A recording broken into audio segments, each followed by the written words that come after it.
Good evening, everyone. This is Matt. Welcome to the Warble. I am having a few technical difficulties, so I'm starting this on my phone. Hopefully, some others will join so I can get on top of my techie stuff. How is everyone? Can you all hear me okay?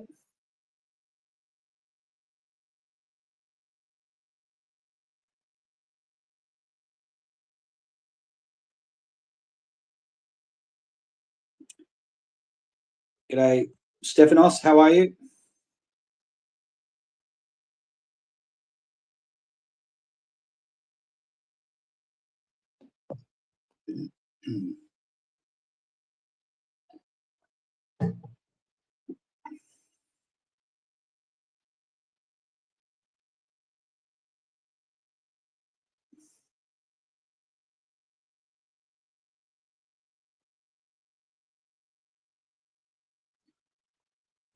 Sean, Ultimate Greatness. How are we doing? Hey, Matty, what's going on? Good, mate. I'm supposed to have Bergs waiting backstage, but I don't know. Maybe I've sent him the wrong stream link. But if I Bo's just joined, so I'm going to bring Bo in, and you guys can have a chat while I try and find Bergs. Yeah, all right. Welcome, Bocek. How you doing, mate? Hello. Hey. G'day, Sean. Whoa, how are you? Doing well, mate. Right, I'm going to be back. I'll be back soon, guys. Okay. Yep. No. And what a week in footy. Yeah, it's certainly been some drama. Even some draws. I'm actually curious because obviously Pies drawed with Hawthorn earlier in the year. Is that the first time ever that two teams have drawed against each other twice in the same season? Don't quote me on this. I just saw someone say on a post that the last time, I'm sure you could probably find this information, but it was like 1930 something or some shit. Really? Okay. There you go. Many years ago. Like I said, don't quote me on the year, but it was a long time ago. But I'm pretty sure, given AI powers and whatnot, now you could probably figure it out. Yeah. But yeah, it was a long time. Yeah. As long as it's more than like 10 years ago, then it's like worthy of the effort to bring it up and stuff. But no, yeah, it's a pretty strange scenario to have, because it's also it's one thing to have one draw, it's another thing to have two draws. It's another thing to have two draws in the same round, and then it's another thing to have two teams draw against each other twice in the same season. Like I feel like it's such a, I don't know. Is that a let's go over and buy Taslotto, or is that let's go hug your family for a bit sort of thing? Like I feel like it's either really good or really bad. Listen, I bought Oz Lotto last night and I won nothing, so that can fuck off. But sorry, hi to Stephanos in the chat, and also to Mick Saka. Yeah. Obviously we've just like started, so everyone's just saying hi in the chat. So yeah, obviously I'll say my highs to everyone as well. And yeah.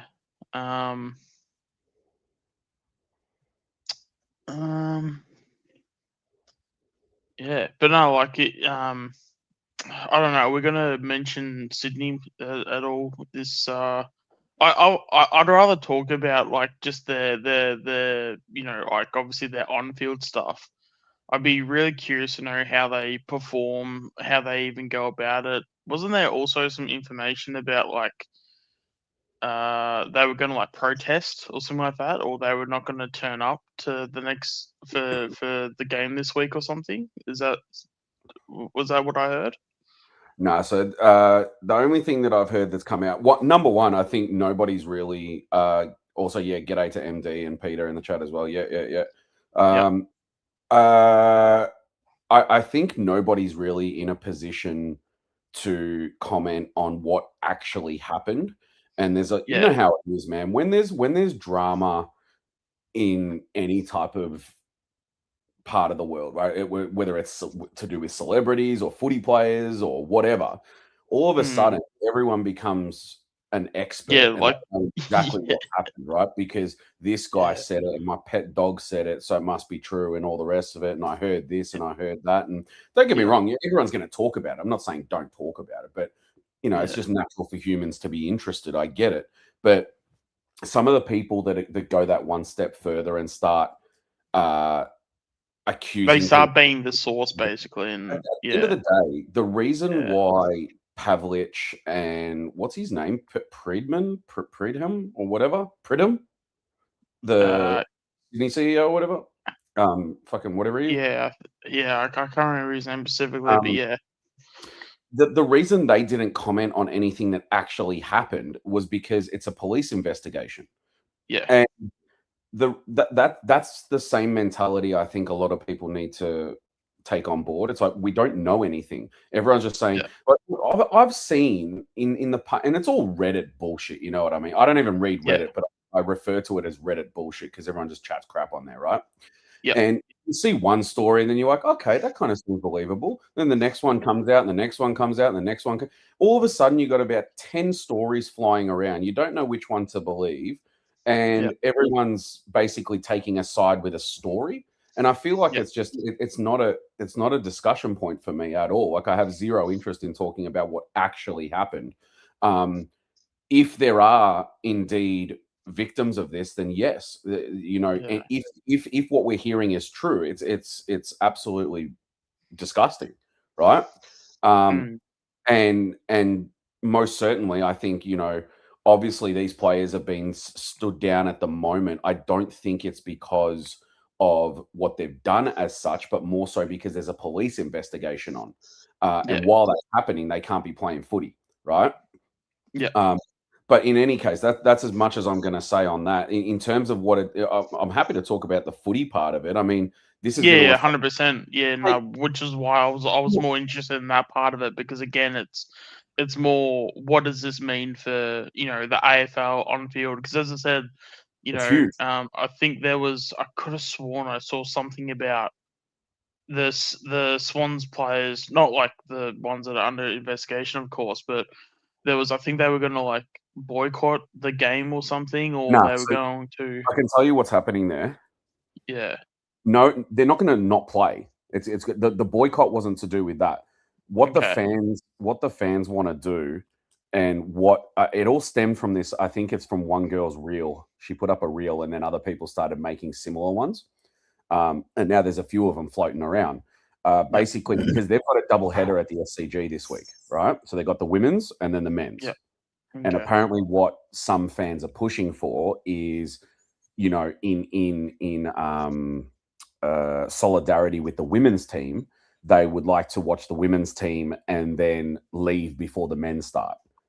That's the only thing that I've heard people talking about that could be anything to do with a boycott. Okay. Whether or not that's right or wrong, that's up to them. They can do whatever they want. You know what I mean? So I have no comments on any of this stuff until we know what the hell's happened, and then I'll go, okay, you blokes are a bunch of pieces of shit, or the truth come out. I mean, someone made a good point today. You look at how many people jumped down Tanner Brunn's throat when that stuff happened, and then a year later, nobody talked about it ever again because he got off on that. You just don't know until the whole thing comes out, and then we find out what the result is. But I will say this, and these allegations are very, very strong. So if they are true, then it's not on, man. That's pure. It's a disgrace. It's fucked up.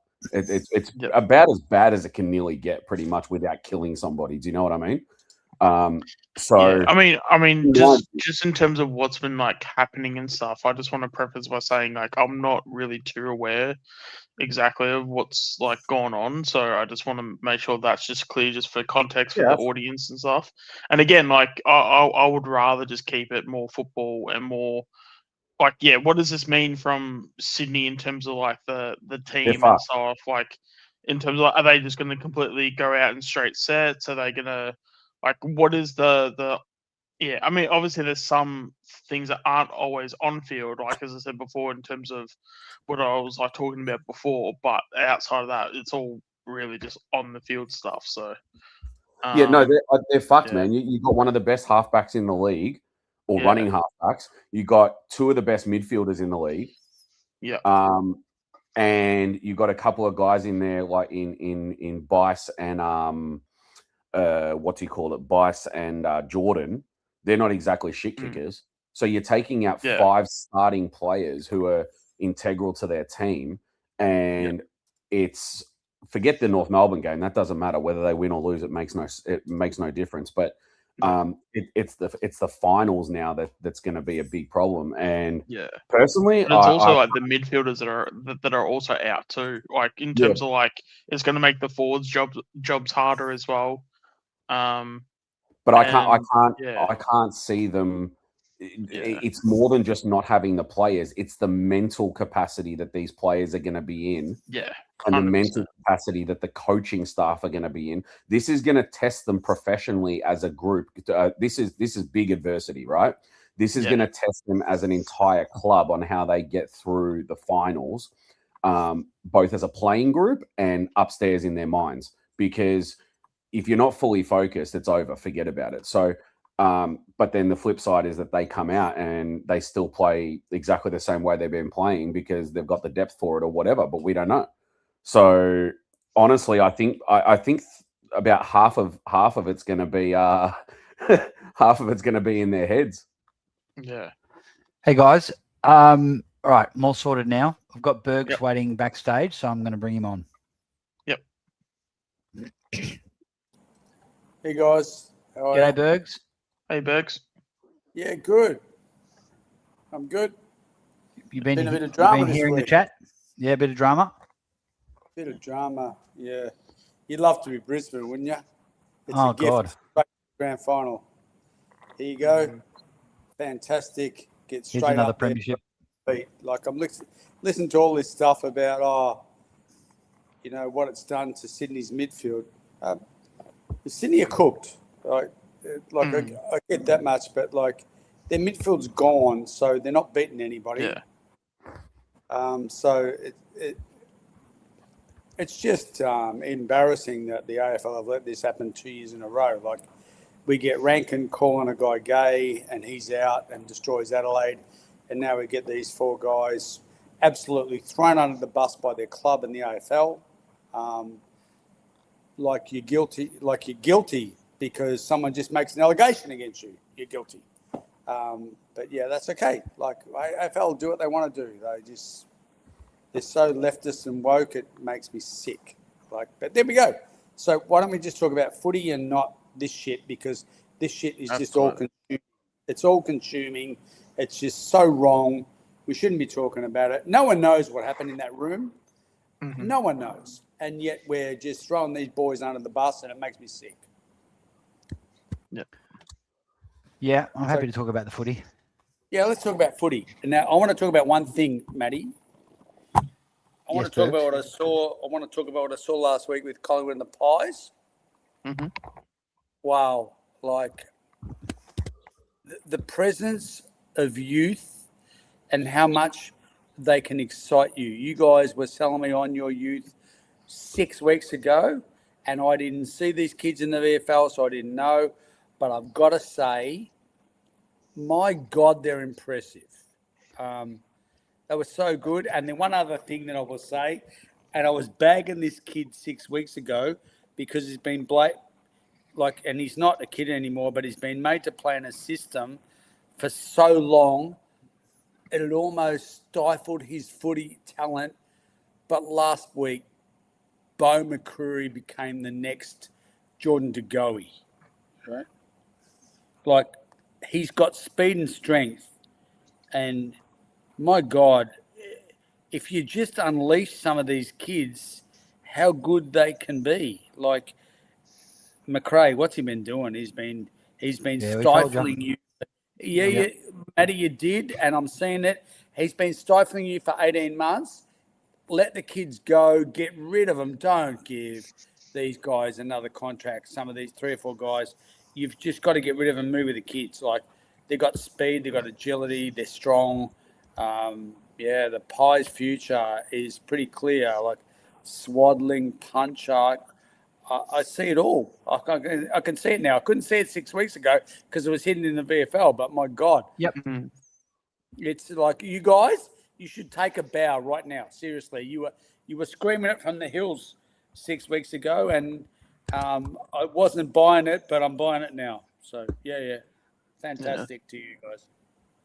Yeah, I mean, also even with players like Jacob Ryan, the fact that he hasn't gotten a game like this season, but I mean he got one game in 23, and it's just an absolute mystery to where how can you be good enough to get to play your first game? And mind you, it's kind of a bit awkward with him because he got concussed within the first quarter against Brisbane in 23. But since then, he's been on the list all the way up until now. He'll probably get delisted at the end of the season. And again, at the very least, the question needs to be asked. It's like, where is the pathway to actually get these kids into the senior side? Because at the moment, it just seems like obviously you have your Swaddlings and your Allens, and you have these players that are making it, and they're playing really well, and all this stuff. But but I feel like we have also essentially killed some careers along the way under Fly. Everyone kills careers, mate. Coaches kill careers. Like you had Stewie Jew up there. Wouldn't play Peter Wright. Peter Wright goes to Essendon, kicks 70 goals in a year. Goes really well. There's people who kill careers, they don't like a player.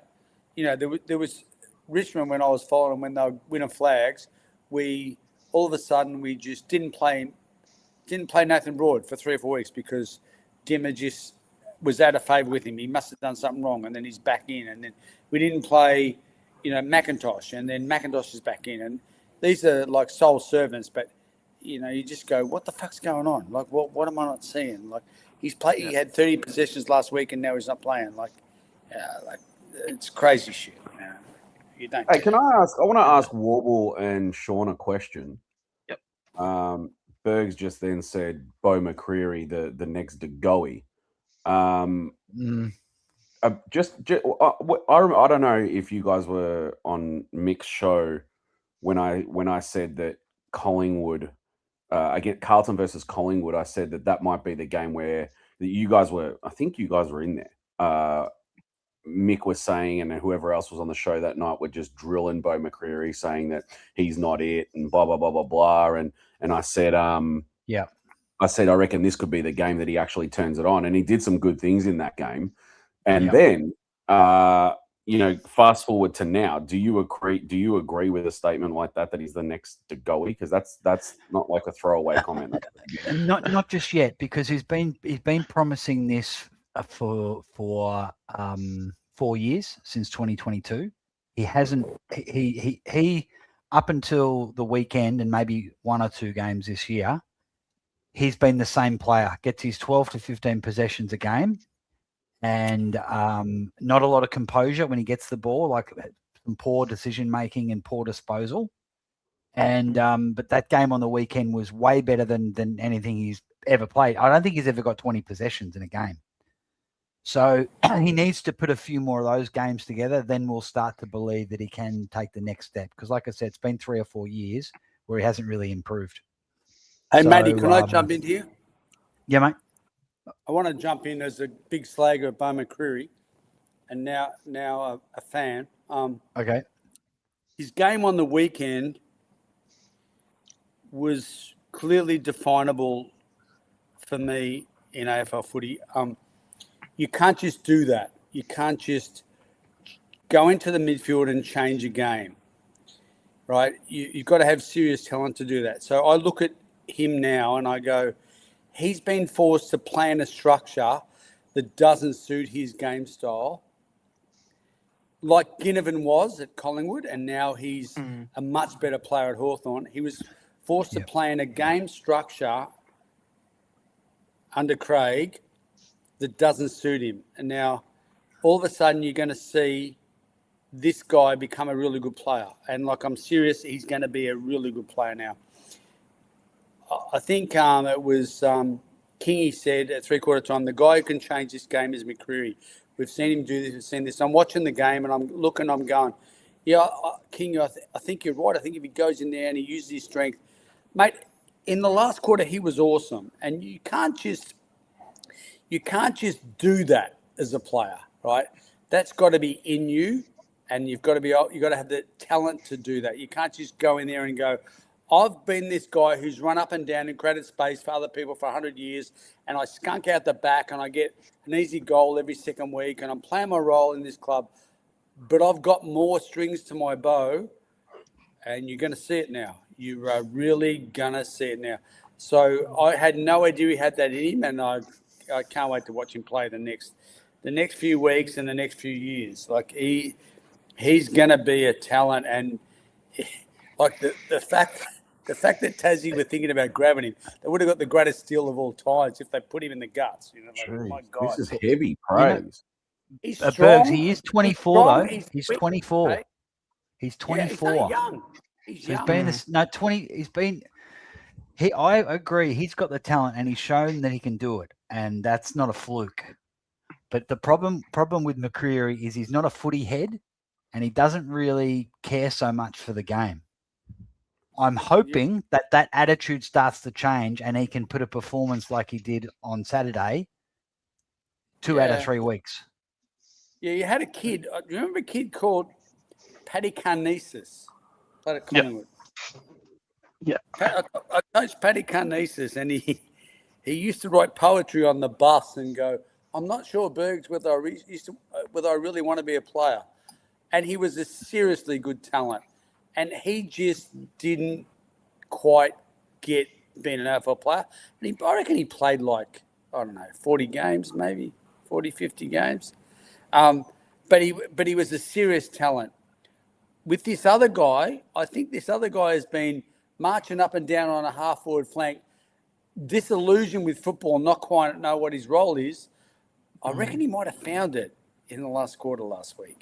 And I reckon Bo McCreery's attitude with footy will entirely change now. And I just hope that they keep putting him in there because he's got some serious talent. And if they don't keep putting him in there, someone's going to grab him, mate. Because anyway, watch the last quarter. He monstered Hawthorn in the midfield.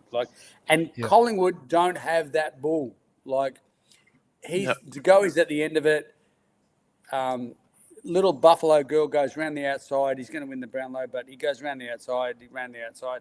And the midfield, they need McCreery. He's just he could be the one. He could be the one. Yep. This is actually for years. Yep. We're hoping he'd be the one, but it's been going on for a while. Yeah, but he hasn't been given this opportunity, Matty. Yeah, absolutely. Yeah. No, this is a player that I've basically I've had so many frustrations with this player, but I feel like it's not necessarily on Bo. I feel like it's been on more Fly than anything else. He's the type of guy you need to hold his feet to the fire in a sense. You need to put pressure on him. You need to keep him accountable. You need to just, hey, you are this talent. You have this ability. I just think when it comes to Fly, there was even, I remember early days, it would have been maybe second or third year, he was interviewed by the Collingwood media, and there was a question about his role, about how he played, he played okay, what's next, blah blah. And he sort of brushed it off, and it was sort of oh well, Fly's telling me to get all these tackles, so as long as I tackle, I'm fine. And that was one of the signs early days. I'm okay, role player. There you go. That's a Fly. Role player. That is a Fly issue, because you have a guy that, again, he's not that footy. He's not that he's not passionate about footy, but he has the talent, he has the ability. Because I've literally got tweets back in 2021 saying that this guy could be a potential Swan option, like a Dane Swan option. The only probably difference is that he doesn't have as much footy IQ, but he had the explosive speed to counteract that. And basically, like, since I've made that tweet, it's a lot of people have like used that as like bait to, come at me if ever I say something a bit left of center. But I've been seeing talent from this guy since 2021, and it's about time that he's actually showing the potential. But as I said, I think it's been more on fly, like not keeping him accountable. I think with someone like McCreary, if you've got strength and elite speed, and there's not many that have that, you can burst through fucking everything. And that's what I saw last week. I'm looking at him and I'm going, no one can control this bloke. Like, he can burst through anything. Like, burst through He's a battering like a ram. brick wall. Yeah, like he was unbelievable last week, and it showed me also that Hawthorn's midfield is so fucking vanilla. They've got 4 guys that are just light and blonde, and they're pretty on the outside, but they're not so tough on the inside. So they ain't winning anything soon. But Collingwood, like McCreary, he was impressive, and your kids were impressive. There was a game that Hawthorn lost, but like I understand why McRae was fake going, we've done this. Like then he's rah. I get that, but like I just looked at him and go, will you fucking sit down? It's embarrassing. I think with this, Peter and Void beat me to it. He has been tried in the midfield before. And again, like that last comment, this was the first time he actually stood out. And I think that definitely worth the praise for that game. But anything further than that, I think is going a bit early. Like for me, it's like it's pretty much no different to if Kemp goes and kicks 5 goals. That's like me saying this guy's going to be some massive forward and he's going to start demolishing for us. You know what I mean? So, Who? Brody Kemp. At Carlton? Yes. Okay. Yeah. Okay. So I'm just making it as a comparison, not a positional comparison. I'm saying to go off one game. To say, that's fair. Like I agree with you going off one game, but I think we saw something. We saw a guy go into the midfield who was playing against a top 4 team. His midfield's against it, and he's produced what he produced. Like the Brody Kemp comparison, I'm not seeing it, but that's okay. Like no, but like okay, so take it this way: Brody Kemp kicked 5 against Brisbane, and regardless, but Brisbane were playing against Carlton. They just didn't even turn. Brisbane didn't even turn up. They didn't. Yeah, but what I'm saying is, for one game to then start saying, I can see what people see in Bo McCreary, but I'm saying like to say that he's going to be the next to Goey and things like this. I think it's a massive more statement. consistency out of the bloke first. To say he could be the next to Goey is a massive statement. Like, let's face it, De Goey only plays on day release when he's out of jail, so we don't worry too much about that. De Goey's been a poor man's Dusty for 10 years, and he's been okay. He turns up every now and then, and I think Bo McCreary can be the next De Goey. So he can turn up every now and then, and he can be the next De Goey. So I just think he's got strength and speed. He can burst through contests. I think he can be something like him. He's only 24, so we'll see. Like, and you can hold me to account. We can absolutely hold me to account if I think he's the next to Goey. Yeah, I think it's also, and again, I'm not entirely sure if this is right, but I'm pretty confident to go with it. I think outside of Frampton, I think he also holds I think he lifts the most weight in a bench press as well. So like he's actually really strong for like the body that he has too. Which allows him to burst through tackles, and I saw it last week. He was just knocking blokes out of his way. Yeah. Oh, it's been a frustrating watch, Berks. I can tell you that for free. I've been a big fan of him since day one, and he smashed blokes yeah. last week. Yeah. I was watching and I watched the last quarter again on replay, thinking to myself, well, Hawthorn's midfield is so fucking light. Like Ward, McKenzie, McDonald, they're fucking piss weak little blokes.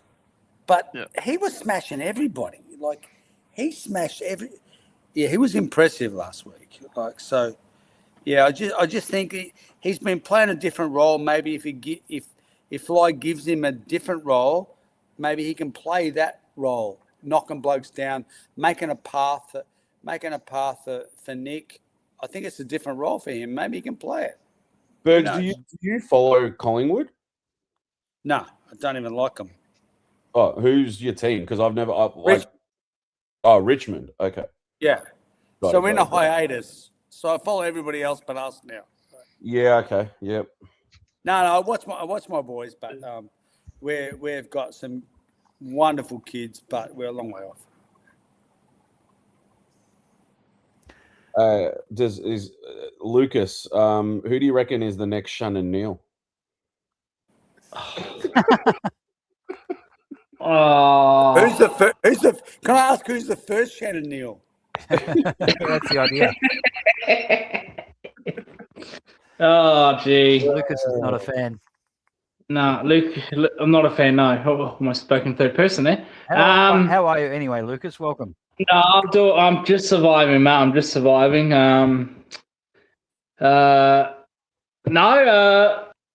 Gee, I love this kid, Polkinghorn, Bergs. Don't know if you ever saw him. Yeah.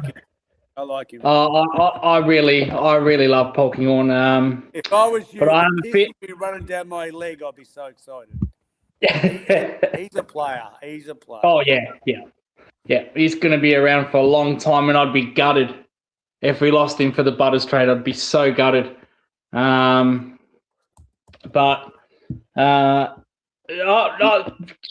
He's only played 5 games. He looks better than Shannon Neal. That's for bloody sure. Lucas, what's that? Can you change that top, please? Oh, leave the top alone, Bodes. We're only 10 minutes here, Bo. Leave the top alone. Yeah. On top. Hey, Bo. It's the only top I can fit in, Bo. You guys need a forward. Why don't you take Shannon Neal? I'll take Shannon Neal. Yeah. Okay. Done deal. Actually, no. I said I prefer. What are you giving Geelong? Brian Myers. See, because when Cameron comes back, which is probably this week, it's going to be a big decision. And I'd be so pissed if they dropped Polkinghorn, I'd be so pissed. The talent on that man. I hope not. They can put Cameron at halfback or the wing for all I care. I'm hearing Butters coming to Geelong, but you got to give up Dempsey. How's that going for you? No, we won't be doing that. That's for bloody sure. No, he's untradeable. There were talks that they wanted that Messi might be in the trading gun. I wouldn't mind that, but no, not Dempsey, not Polkinghorn. Polkinghorn's South Australian, so of course they're going to target him straight away. And he'll be with Port Adelaide for the rest of his career. Polkinghorn, he'll probably kick fucking 300, 400 goals to them. So he's just a talent that we just can't give up. But I'm assuming Port would want something so they can have close. Can have Brad Close. I like Brad Close. He's all right, Brad, but his form's been up and down this year. Yeah. Close, and it's the small forwards have kind of been replaced by other small forwards. It's just one of those positions where you can get replaced pretty quickly. Like the Stengels, Closes, and Myers are all gone, and the Manners, and these guys have come in. So it is what it is. It's just they're not match winners. They're just periphery players, as much as they think they're match winners. But And who was the other guy you got from Carlton? The little guy that he catches it better than his. Martin. Yeah, Jack Martin. He catches it better than his height, but they're all the same type of shit. Like it's just. Yeah, he's in and out of the team as well, Jack Martin. So. You need a couple of them, and they've all got to be on when they come in, and then they get out if they're not. It's just what it is. Yeah. But keys are. I like Neil and I like Polkenhorn, but Jez is at the end of it. So it'd be interesting to see what you do. If it was me, I'd trade Jezza. Trade Jezza? In a heartbeat. Oh. I would do that, actually. You've won 4 flags in 60 years, mate. Seriously. Yeah, I know that. That's it. 4 flags in 60 years. We cry out about how good. It's not that great. Stay up there. They stay up there. They stay up there. They stay up there. But it's 4 flags in 60 years. So you don't win much. So fuck him off. He's at the end of it. Fuck him off. He's been a great servant. He won your flag.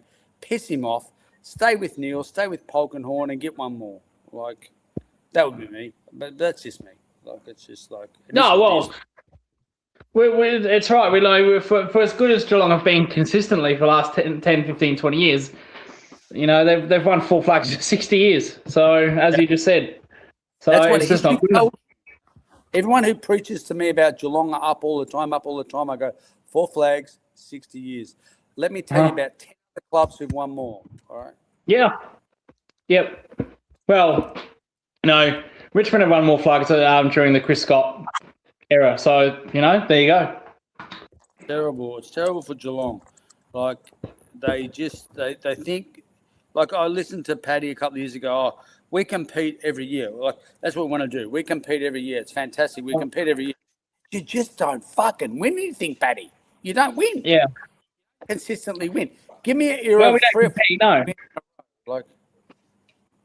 Well, I wouldn't say. Well, it's not competing because we're not. As you said, we're not winning. So, but our problem's our fan base. They're the most arrogant fucking fan base in the AFL, Geelong, because they're not.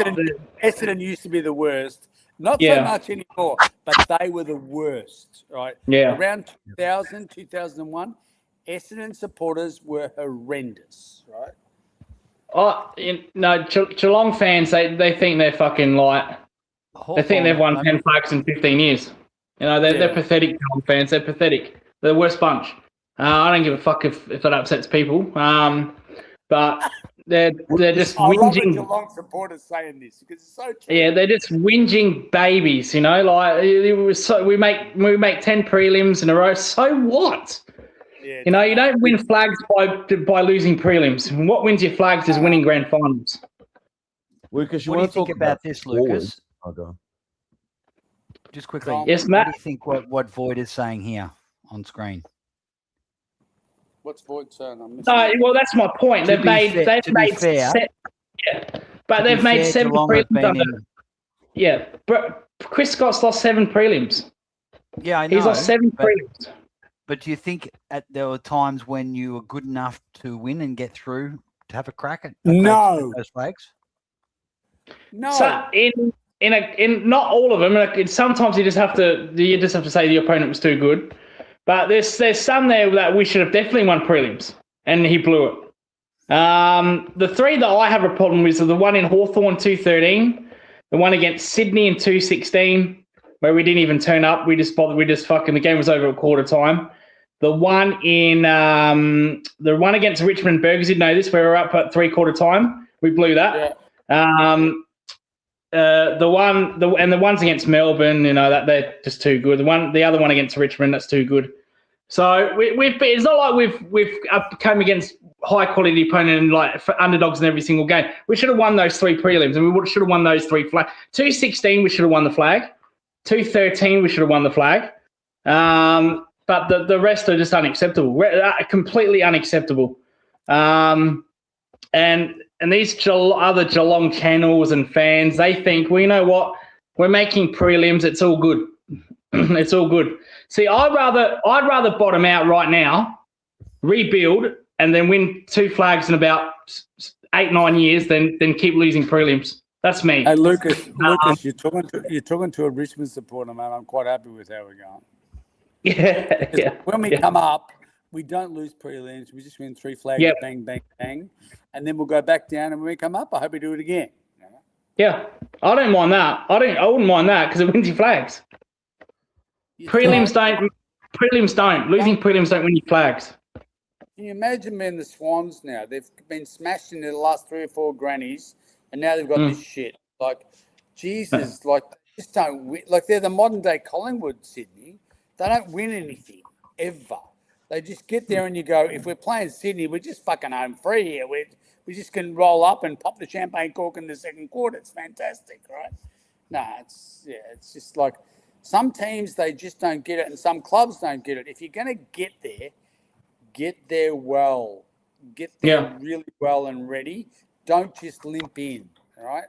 And Geelong have limped in a lot. They've limped into prelims. They've limped into grannies. And you just look and you go, what the fuck? It's like 2019. GWS limped into the granny. I think they beat Collingwood in the prelim, and they limped in, and I'm watching, I go, we are going to fucking smash them. I'm going to bet on sports that we beat them by 10 goals. They're fucked, right? And they were, and everyone knew it. Like, it's just like some teams just limp in. They limp in, right? And they're so happy to be there. I'm in a grand final. We're going to the parade.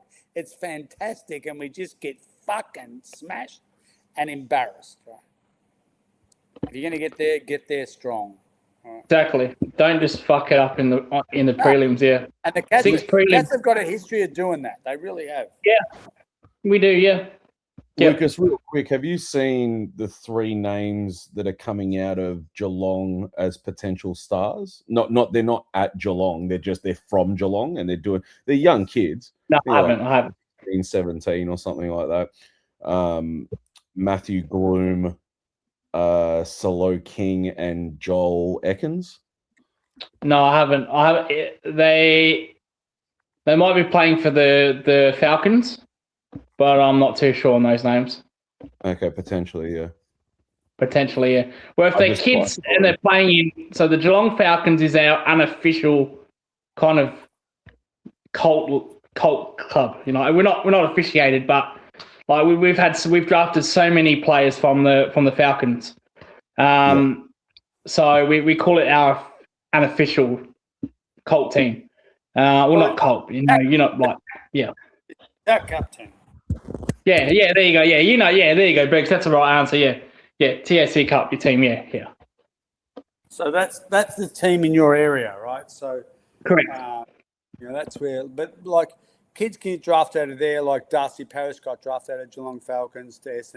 Anyone get drafted out of there, but the Geelong kids like to go to Geelong, and the Geelong people like to draft the Geelong kids because they ain't going anywhere. Live in the area and they stay there, and that's all nice. But like, it's a massive Victorian draft pool, and it is what it is. It just so happens that those kids play at the Falcons. You know, like. Correct. Yeah. Lucas. Yes, Bo. I'm only telling you this because I love you. Those names were all Pokemon names. They're not people. Thank God. Thank God I said I don't know who they are. There you go. Thank God. It would have been funny. It would have been funny if you did like a mark and tried to pretend that you knew who they were. Yeah. No, I wasn't gonna fall in that trap. If I don't know the player, I'm gonna assume that I don't know him. So no. Rings a bell. Rings a bell. You know what I mean? Got to lighten the mood. What region is that? Is that the new school Pokemon? Nah, they're a bit further on. Okay. Can I just say that's the funniest thing I've heard on that show in fucking 10 weeks. That's gold. Absolute gold. I love it. I'm just glad I didn't walk into it. I'm just glad I said, they're good kids. Yeah, one's a great left foot kick. He's thanks, Yep. He's taking contested marks around the ground. That's what we need to do with Bo McQuarrie. We need to put a Bo McQuarrie, get a Pokemon on the ground. Yeah. One stuck on the ball, and then Bo McQuarrie will chase the ball around. Looking for a Pokemon. Or just get like a Charizard out there and just have him chase Bo around. Yeah, so run and chase I can't believe this turned into Pokemon chat now, but I only know stuff from the Kanto region. I used to play Pokemon Crystal on the Game Boy, and I'm only familiar with 151. Those ones are all in the 151, but they're later on in the series. Oh, okay, yeah. So now we're talking about Pokemon. Let's just say that. The true legendary Pokemon are Mew and Mewtwo. If you could accept that, Bo? Yeah, you got to include the birds. Oh, Moltres, yeah, Zapdos, yeah, Articuno, yeah. And what's the other one? Entei. Well, that's from the Spell of the Unknown. Now, geez, now we're going real Pokemon depth here. Bloody hell. Let's can that because I'll be here all night. Well, actually, but let me show you something, mate. This might interest you. Keep your clothes on. Keep your clothes on, yes, Lucas. yes. I was about to say it might be best to Keep your check shirt the on. view count to see how many live viewers we have. I don't want to see your little pick Because it's either going to go seriously up or seriously down.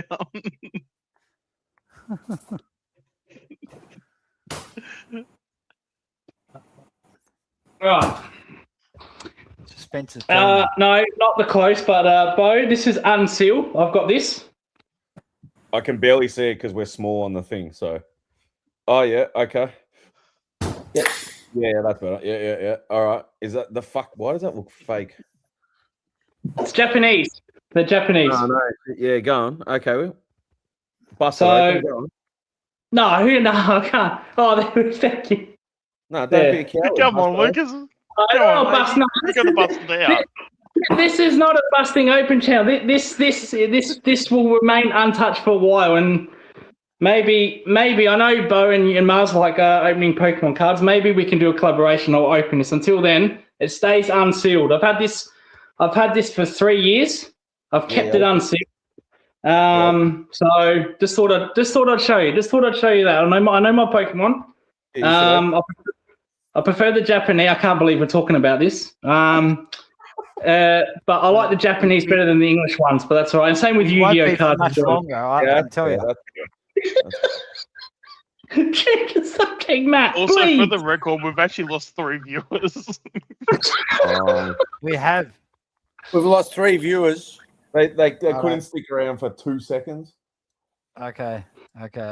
Now, before we get too carried away and the Star Wars chat starts up, absolutely. I just want to play you a bit of Fly's press conference from today. Now, you guys might think this is an outlier, but Fly says something fucking stupid like this every single press conference he does. Now, I'll give you a bit of background, guys. There's a guy we picked up in the draft, a young small forward. He is an NGA bloke, Jai Saxena, Indian heritage. And he's a little talent. And like all small forwards, they're hot and cold. He'll play a couple of won't be anywhere for a couple of weeks, and then the next week he kicks a couple of goals. So he's in and out of the game. His trick, Wolfie, leg spin or tricks leg spin or yeah, he's got a good flipper. Yeah, okay, cool. Fantastic. But yeah, if he doesn't make us a footballer, he'll be a good leggy. Yeah. Anyway. Yeah, but like the Pies are potentially resting. The Pies are potentially resting a lot of players this week. And he played really well in the VFL. Kicked 5 goals. Real sort of. I saw him. I saw the game. And so we were getting we were getting excited. Like this could be the bloke who could get a run, on the MCG, where there's nothing at stake really for us, and we might be resting a couple of players. And have a listen to what Fly says when he's asked about him. Yeah. Listen to this. We learned some good lessons around as well. Jeff Saxena, 5 goals in the VFL last weekend. How close is he to a debut? Well, there's a Curio at the moment playing good footy, isn't it? It was really pleasing to watch him play last week and show that. We've been seeing glimpses of it. Yeah, he's got a long way to go, the young lad. He's what you see on Saturdays one thing, what you see Monday to Fridays, a different part of professionalism. And this is his first year. He's learned a lot about that. No, I think he's fair way down on the queue to play, based on Harvey Harris and Hazy and others playing really well in those roles. But pleased with his growth. That is not what a player wants to hear, man. If I'm that kid, I'm leaving. Yeah, Yeah, that that's what I said. at all. This is how Fly treats the kids who aren't getting a game. He says shit like that. What does he mean? It's not professional during the week. Yeah, that's fine. Has he been playing up? Shit. That's pretty shit. I watched that game on the weekend. The kid was good, like good. Yeah. He kicked a couple of really nice goals, and I've gone, oh, this kid can play. And then I'm going to myself, well, why the fuck aren't we seeing him? And then you hear that, and you go, yeah, well, it's the same shit, isn't it? Like, it's the same shit. What Fly doesn't get is 8 of your senior players will be gone within 2 years. If you don't start embracing these kids, they won't embrace you. No. Right? And that's he needs to be really how careful. deflating. All he has to, I don't know, maybe he played up during the week. We don't know. Yeah. Disgraceful, right? He could have just gone, he had a really nice game, it'll be under consideration. That's it. Yeah, he's in the mix. Absolutely. That's it. He's in the mix. And Good on also, him. as Very well, proud like of him. in terms of the context, this is a guy that's on our rookie list. It was either between him or Thomas McGuan for the last pick in the rookie draft, like for like our pick. And he's Tommy McGuan was never. Tommy McGuan should never have been in that. If his name wasn't McGuan, he shouldn't have been there, right? Yeah. But yeah, okay. He's slow. But in terms of like with Jer though, yeah, small forward as well. So and then like I know the NGA doesn't really mean anything, but yeah, it's just more small forward kid first year. Like there's no expectations for him to play any senior footy in his first year. No. But that he's kicked 5 goals. I think he even kicked 4 goals. If it's not once, it was twice. And then he's had some games where he's even kicked 3 goals as well. The fact that there was barely any positive reassurance from Fly, it just that's been the biggest thing that we've been asking for like all year is that, you know, we're trying to get the kids to play. We're trying to see, okay, where is this pathway to actually get games? You know, like we want these kids to be ticking the boxes, all this stuff. Like you sort of look at it, and yeah, you look at it from a Jess perspective, and it's like, what is he going to take away from that? Like, what is he going to do? You know, so even going into like the wild card round, like on the Monday, like how is he going to tackle like the Monday training session going into the wild card? It's terrible. Like it's just terrible. Like everyone knows you've got like Harrison and Hayes that are probably ahead of him. But he doesn't need to be slapped like that. Like he just doesn't. No, it's exactly right. See, Josh is here saying, and I agree with half of this, Josh. To be fair, Hayes and Harrison are ahead of him at the moment. So he's behind the pecking order, to be fair. Yeah, that's true. But that's not the point. You don't have to give him a backhander and saying he's being unprofessional. No. Yeah. There's no need to say that. The kid kicked 5 goals and had his best game on the weekend. I don't understand why it's so difficult for Fly to just say, yes, he had his best game for the club. We absolutely love that. He's been putting in the hard yards at training. Like, yeah, even if it was, like, let's just say he's not training well. Like, why does he need to just out the fact that he's like, you know, essentially in Fly's words, like a poor trainer, professionalism is not up to scratch. Like, and again, this is a kid that's coming off a 5-goal performance. It should be with this conversation should be positivity. The thing that gets me is the professionalism side of it needs to stay inside of it. Exactly. It needs to stay inside. Agreed. Right? You don't tell everyone outside who's your shit trainer. Who's like Kevin Bartlett was the worst trainer in the world, like the world. No one needs to know that shit. Like it's just Fly's got like. He's got so much to learn when it comes to that shit. Like he's got his favourites, and I didn't see it so much before Matty Wolf, but I'm telling you now, you've opened my eyes to him. He's the worst loser in the world. He's just a terrible loser. Like he's shocking. Yeah. And the whole carry on after the draw, and the media just loved it.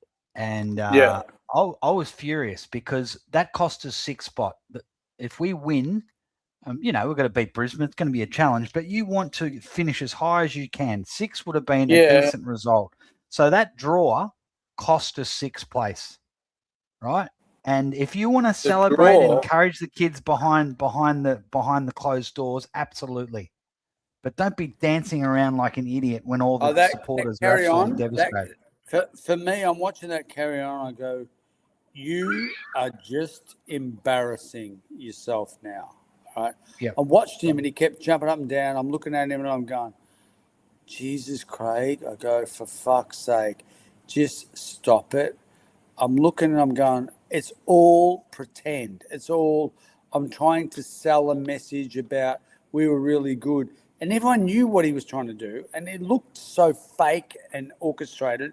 And I'm going, oh, no, it's no good. You don't do this shit. No. Like, where was the camera on Mitchell? If the camera was on Mitchell and he's bloody pissed off and he's there like going, fuck, we should have won angry. that. That's what I want to see. That's what I want to see. Yeah, he wasn't happy. Yeah. Can you imagine Nick Malthouse jumping around like that? And the other guy be dancing like he's won a flag. Like Craig's got, he got some serious things to consider about his coaching, I reckon. Yeah. What? So in terms of him being at Richmond, though, did you ever see these things pop up at his time at Richmond? No, not now. Rezzies, mate. That's where he was. Yeah. No, I didn't see it. He was down at Rezzies. So he coached at Rezzies. And like a lot of our kids that were developed under him, like if you look at our, I reckon it was our first flag, 2017. There was a picture of the celebrations after the game, and there was like so much talent not playing. Like I'm talking about Bolton, Short. There was like 6 or 7 players that played in the next 2 flags. So he had an impact on a lot of players, and they loved him. And I've got no doubt he's a great coach. I've got no doubt. See you later, Bo. Bo's got to go. All right, thanks for joining in, Bo Check. Elite stuff, mate. Thanks for coming. I'll show you more Pokemon cards later, Bo, and the story how I lost a first edition Blastoids in a garage sale for $1, mate. True story. Now, guys, for those of you who don't know, Bo Check is part of the Jumper Punch, fantastic Carlton channel, and we often go over there and have a bit of good banter with them. And they gave the show a plug tonight, so thanks to Rocco and the boys for sending a few of you blue baggers who are in our chat tonight. So welcome, Peter and Big Sebber and a few of the other guys. Big Sebber's Carlton, isn't he? Peter. Yes, so they're gone now. Yeah. Bo had to jump off. Can we assassinate them now? They're gone. What, Carlton? Yeah. You can go. Josh Fraser. Yeah, and Big Sebber. They're up and about. How good is Josh Fraser, though? Yeah. I watched the Bulldogs game on the weekend, and I got to say, I haven't watched Carlton in their 10-week reign of glory, 8 wins and 2 losses.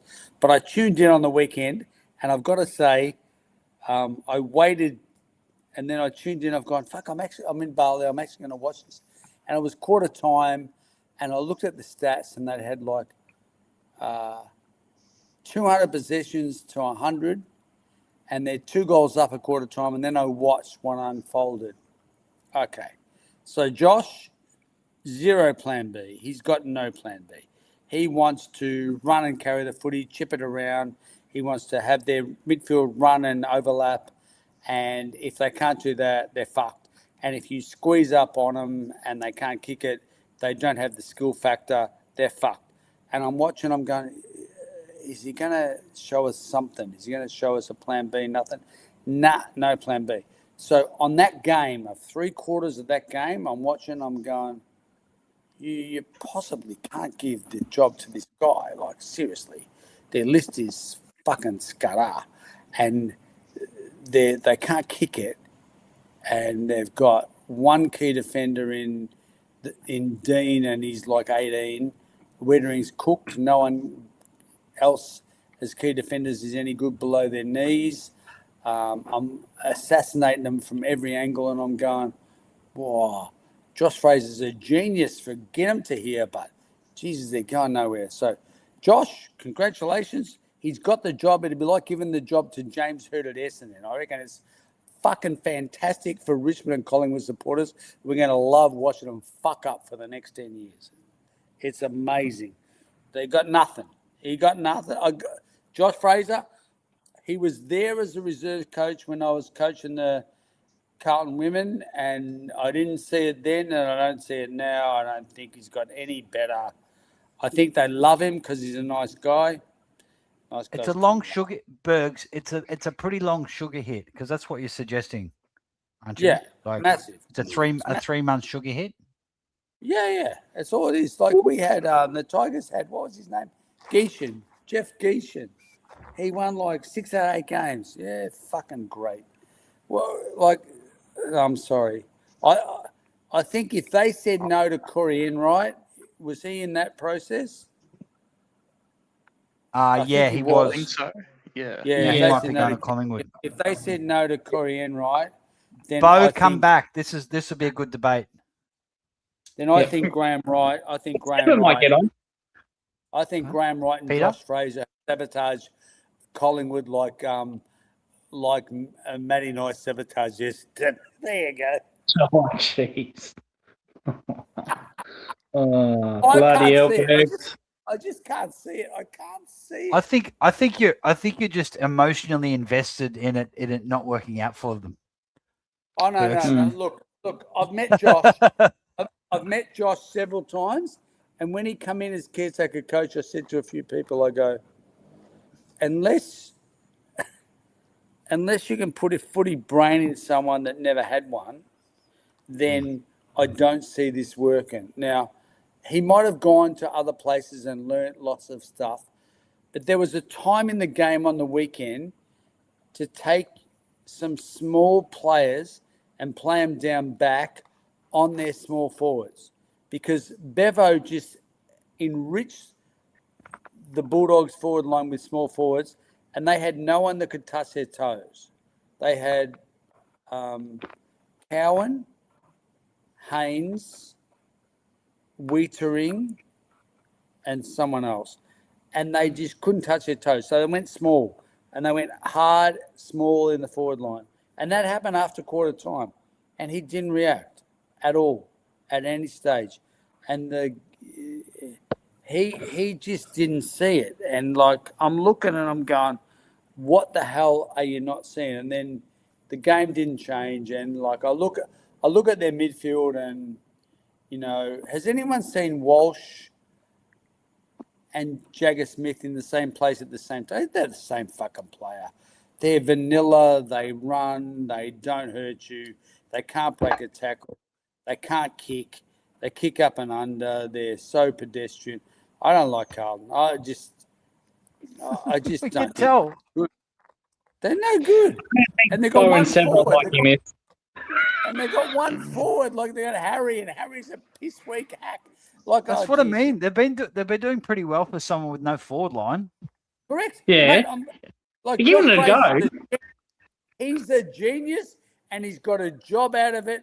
Congratulations. I'll tell you the one kid. So you reckon they're going to, now that he's got the job, they're going to just go down? Yeah, they're no good. They're going to be no good. But I'll tell you the one kid. We're going to keep receipts for this. The one kid to watch. Yeah. They're pinning their hopes on this little kid who can't run, can't chase. He's slow. He's a lefty, and they're all excited about his lefties. His name's Taylor Boone. Oh, I like him. Oh, yeah. Run with Not him. going after him, are you? I tell you what, in 2 years... He's a good little player. In 2 years, he'll be the most tradable player in AFL. Oh, keep that. He's no good. We need to get some of this in the vault. We need a. Yeah, we need a. put this in the vault. Hey, Blue Bag is in the chat. Do the Jumper Punch have a vault? He's no good. Seba, come on. I don't think they're pinning their hopes on him, but I reckon he's a good. No, I love him in Collingwood. I think he's a good little player. I think he's great. Yeah. Yeah, come on, Seba. He He's only kicks 19. like Tony Shaw, about 30 metres. Oh. He's no good. Mate, I'll tell you what. You guys talking about the Collingwood youngs. I'll take the Collingwood kids over these Carlton kids any day of the week. Like, I was watching Carlton last week. They got Cottrell, spastic, right? Lord, spastic, right? Kemp, Cowan, these guys are no good. They ain't taking you anywhere. Like, nowhere. I love it. I love watching Carlton. They all think they've won 8 or 10 out of 10 games, and they're going, all right, they're no good. They're going to be shit forever. I just reckon it's fantastic. No. If Rocco's listening to this, I love Bergsy, but I have no association with this whatsoever. I want to make that clear. I've got nothing to do with this. All right, who wants to come on? Does Pete or Big Seba want to jump on, and let's make this a fair fight? Yeah. No, Big Seba, yes, that booster pack was from that Waller of the Black. I bought it for about $80, and I think it's gone up in value over time. So that's probably why I haven't opened it. But yeah. You're telling us shit we know, bro. Love your Bergs, but goodness me, that's a big take. Mate, I love just giving it to Carl. I love it. What do you think about Voss? So you reckon Voss is a good coach then? Voss. Yeah, Vossi. Michael Voss. Voss no good. He's no good. So he's coaching. He's coached for like Great 7 player. years. But Fraser's already gone past him as a coach, hasn't he? Why? He's just lucky. Got a pretty good record in 13 games. All he did was take the shackles off and let him play. He's let him play. But, like, there's got to be more than let him play. And on the weekend we saw there has to be more than let him play, and he had no more than let him play. Like, he got beat by a team without Bond Pal in English. They were resting players to lose, and they fucking drew. They were so excited the piss was running down their leg. Like, fucking hell. Like, they didn't expect to get close to Carlton.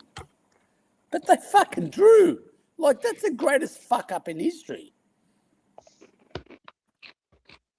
No, they're no good. So, sorry, 0, no good. Hope they rest players this week. That'd be great. I think they will. No, I think they will. They won't too. be. Like, they won't be resting players because they want to get a Melbourne wildcard. Can I ask you all something? I want to ask you all something. So, there's a wildcard round, right? Yep. And the wildcard round is to get a spot to play finals, right? Yeah. Yep, pretty so much. why all year wasn't the ladder line drawn at 8? They wanted to highlight. They wanted to highlight 7 to 10. No. Because if you don't draw the ladder line at 8 with another red line under at 12, then all you're doing is just creating an extra final 10, and everyone else can get fucked because you've just sold them on this myth of a wildcard round. Right. Yeah. I'm not a fan of it. I hate it. That's my take on the AFL, and I just think they're shit. They're scumbags. So I think we can agree with that. Yeah. The final 10, just make it a final 10. Don't dress it up. Don't sugarcoat it. Don't tell us something that's not. It's a final 10, and we get into the final 10, right? Yeah. As soon as the start of the year, I saw the line at 10. As soon as the start of the year, I saw the line at 10, I've gone, hang on, I thought it was a wild card round to get into the 8. Yeah. Oh, no, it's not. Now there's not a final 10, so it's a fucking joke, all right? They're kidding themselves. Right? My despise of the AFL and the way they do it cannot be fucking understated. I hate them. That's good. I just hate them, and I've worked in their system, and I know their system, and they are fucking shocking. Like, I'll give you a heads up now, and so this is something that I'm happy to say, right? So we're hanging shit on all these Sydney players. There is a female player running a TAC Cup program who got kicked out of Carlton for sleeping with a player, female player, as a female head, and now she's running a TSC Cup program, and that's okay. But we're smashing these kids, right? So girls can get away with anything. Now, I'll go happily online here and say, this is not allegedly, this is fact, right? I won't name the person, but if I put on the fucking rack, I will name the person. So she slept with a player at Carlton, and she got sacked for doing it, and now she's running a TSC Cup program, coaching Vic Metro boys, 18-year-old boys, and that's okay. Like, I'm sorry, but you've got to just fucking pull no punches here and go, what the fuck are we fucking doing here? We can say this is shit, but this is okay. Like, we'll let women get away with this, but we won't let guys get away with this. I'm sorry, mate. It's fucked. Like, yeah, okay. I can see. No, I can agree with you on that. Really, yeah. It's shocking. Like, it's really bad. And I've seen so much bad behaviour in, like, especially in women's footy. They get away with murder. You say, oh, these girls are doing this, these girls are doing this, and no one goes, oh, we don't know how to deal with that at Carlton. We don't know how to deal with this. There's no precedent for this. We'll say one thing, right? So this is the thing that really pissed me off. Jack Silvani, when he's playing at Carlton, was going out with a female person who was doing the media, right? And they found out, so they got her a job at Melbourne because it wouldn't be a conflict of interest. He's married her. They've got kids, right? So they did that. But when a female coach is banging one of the female players, that's okay. I'm sorry. You've got to be shitting me. You've got to be shitting me. Like, and there's nothing allegedly about this. I'm happy to say it in a court of law. I don't give a fuck. It's fucking wrong. Like, it's just wrong that they let them get away with this shit. And they all just go, it's a new environment. It's female footy. We don't know how to deal with it. We don't know how to deal with all the ins and outs of all this shit. But seriously, we make a rule one way, then we make a rule another way. It's fucked up. I'm sorry, it's fucked up. No, I agree with that. It's not a two-way street when it comes to that thing. Yeah, I can agree with that. No, it's because it's cultural Marxism.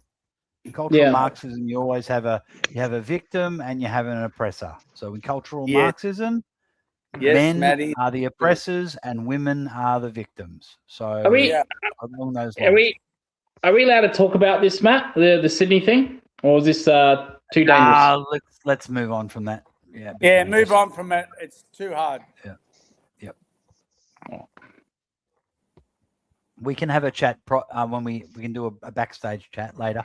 Oh no, it wasn't anything towards the victim, the alleged female victim, and toward the players. I just don't like. This is just for anyone in general, like for any player. It doesn't have to be the Sydney players, but don't these wives, like, don't they entertain their partners? Like you're married.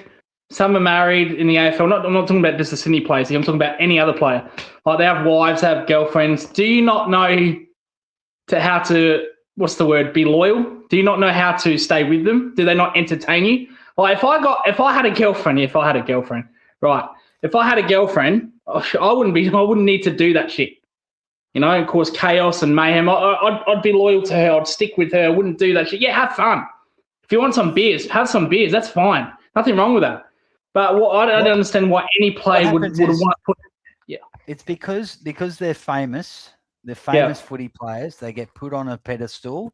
They're mollycoddled. They're treated like babies. They don't really live in the real world. They go straight from year 12 at school into being a superstar, pretty much. Yeah. Especially, and some of them don't deal with it well. Others deal with it much better because they're really well brought up with good ethics. But a lot of them can't handle it, and they get all this attention, goes to their head, and they end up being dickheads a lot of the time. They've got all this they've got more money than sense. You know, they're making fucking 20 grand a week, some of them. Maddie, recipe for disaster. Just stick with your wife or your partner. It's not that hard. Yeah, I agree with you about the loyalty. I'm not making excuses for them, by the way. I'm just giving you a reason why they. And I'm not talking about them in general. I'm just talking about any partner in general. Like, just stick with your partner. Just if you want to have fun. But just don't do things that will put you in that situation, like with your partners and that, and make them go through pain. Just stick with it. Stay loyal with them. That's the word loyal. You know, if they don't please you, then don't be with them. That's what I'm saying. It ain't that hard. All right, so here's this, right? So they win the game. Coxie says, I'm going to take everyone out, and we're going for dinner and drinks, right? And they go out till midnight. Then they all go home. And the mistake Coxie made was he should have said, everyone needs to go back to the hotel room now, and I'll be waiting in the foyer to see you all go into your room. He didn't do that. He went home, and all the coaches went home, and a lot of the players went home, and like a dozen other players went across the road, did shots, did everything else. Everything else happened, and that's it. Yeah. As far as I'm concerned, in all seriousness, the guy who invited the problem, created the problem, this is all on Dean Cox. Dean Cox took them out. Dean Cox didn't bring them all home. Yeah. I'm sorry, but you are the head coach and the leader of the organisation, and you make a decision to take them out, you need to make a decision to bring them home. And they all go in, and you need to make sure they all go in under your watch. And if they don't, that's on you. I'm sorry, but I look right now at all this, and I know the players were totally fucking out of control. But Dean Cox has massively got a lot to answer for. And I go back and I look at this and I go, and where did Dean Cox's environment come from? West Coast. And it came from West Coast, where they were fucking out of control. Yeah. He tried to give them again, a little. Don't get me wrong here. He tried to give them a little bit of slack, but he didn't know how to reel it in. Right? Yeah. And so this is like really bad. And again, I've got no problem with them drinking if they want to go to 1 a.m., 2 a.m., 3 a.m. That's fine. But why do you have to? Yeah. You've just got to have. I was listening to the Jumper Punch Boys, the Forever Rivals stream they were doing earlier, and Rocco was making a good point, and that was that you have things like curfews and rules, and people go, "Oh, hang on, you're treating them like children." I go, "No, you got to put these things in place so that they're not allowed to get in. They don't expose themselves to getting in trouble. If they're all back by 1 o'clock and they're seen going to their hotel room, then they can't stay out till 6 in the morning getting into trouble." Correct. So that's why you have rules. You have got it. Sometimes you actually do have to treat them like children, because basically 100%. they are.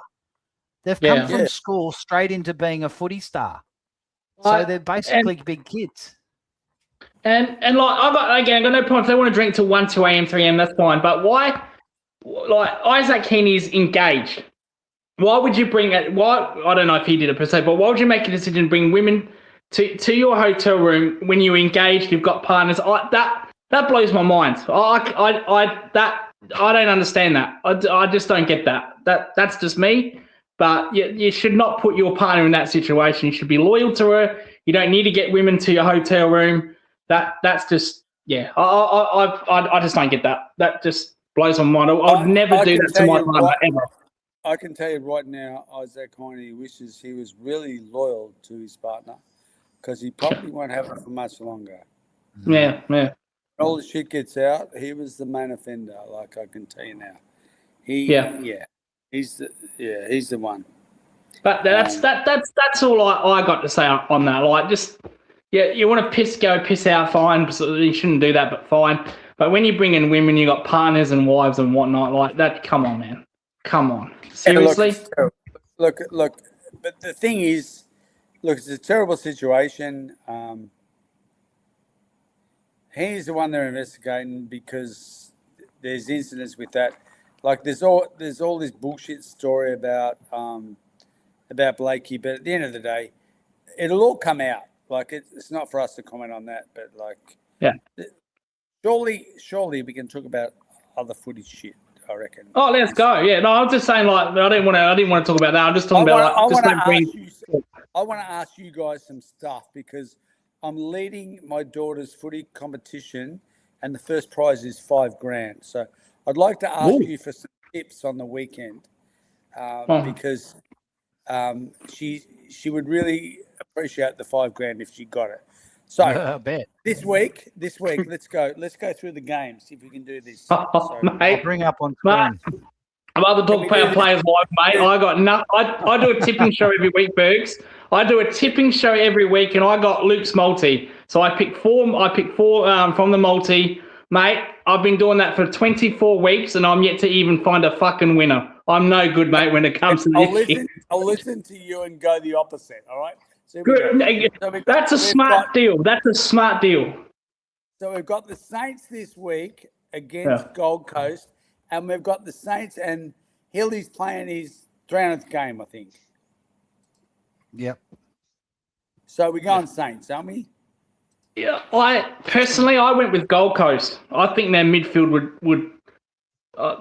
I went with Gold Coast because they love playing at Marvel Stadium. They're fantastic. Yeah, I'm going Saints for the Collingwood, Brisbane. Brisbane. Yeah, I went Brisbane. Goals. Yeah. Yeah, hate to say it, but Brisbane. Freo will bash Carlton. Carlton will rest players, surely. No, Bergs. They're trying to avoid the Adelaide wildcard. So Carlton, if they win, they can have an MCG wildcard against Collingwood. Yeah, I think Freo will rest players as well. I think Carlton. If they lose, if they lose, they've got to go to Adelaide. What I think. Here's what I think. Freo come out hard because they get a rest anyway. This will be Freo showcasing their grand final status, right? For me, they'll come out really fucking hard. They'll play everybody and smash you. The only one they won't play is Murphy Reed because he's a little bit sore, but the rest of them, they'll be there. I reckon they smash Carlton. Bergs, the other, if it was at the end, if it was at the MCG, I would tend to agree. But Marvel is such a shithole, and players do more injuries there. So I reckon. I watched Carlton struggle to beat Bulldogs there last week. I can't have them. No, I pick Carlton. I think they'll play a little bit more with freedom like they did last week. I think they'll rest players. So let's see if they do. Hey, I think these days tipping is no point doing tipping until you've seen selection. No. Let's just run through them. Okay. Melbourne Dogs. Melbourne haven't got Van Melbourne. Yeah, Melbourne. Still Melbourne. Adelaide beat GWS. Yeah. Port Adelaide, Essendon. Going through these. Jeez. Port. Hang on. Essendon can't give up the number 1 draft pick, surely. Fucking I think Essendon. I think Essendon might win that. Nah, Port. Oh, God, I hope they do as a Richmond supporter. I swear to God. I will fucking kiss you. Gee, okay. Essendon beat Port. So, Sydney North, there's the one. North for me. North's midfield without their midfield, it's got to beat them. Yeah, I reckon North would beat them, yeah. And Hawthorn West Coast. So Hawthorn by plenty. Yeah, so my tips are pretty on the money. So here's the thing. I'm leading. We skipped Richmond and Geelong. Yeah, Richmond ain't going to win anything. I know. I just skipped past that. Thank you very much for pulling me up on that. Yeah. I'm a Geelong person. I had to. No, I agree with you. You skipped it, as you probably should. That's a correct goal skipping it. There's no point, but yeah. No, I wasn't going there. Wasn't going there. Yeah, yeah. But I'm thinking we are even on top with Yep. with a margin. Like the first game of the round every week, you get to pick the margin, and we're 36 points in front of the next person who's even with us on points. Then we've got a gap of a game to the next person, and then another gap to like 10 people. So I'm thinking in that first game where the margin is, I'm hoping to get some perspective here. I'm thinking St Kilda against Gold Coast by about 15, 16.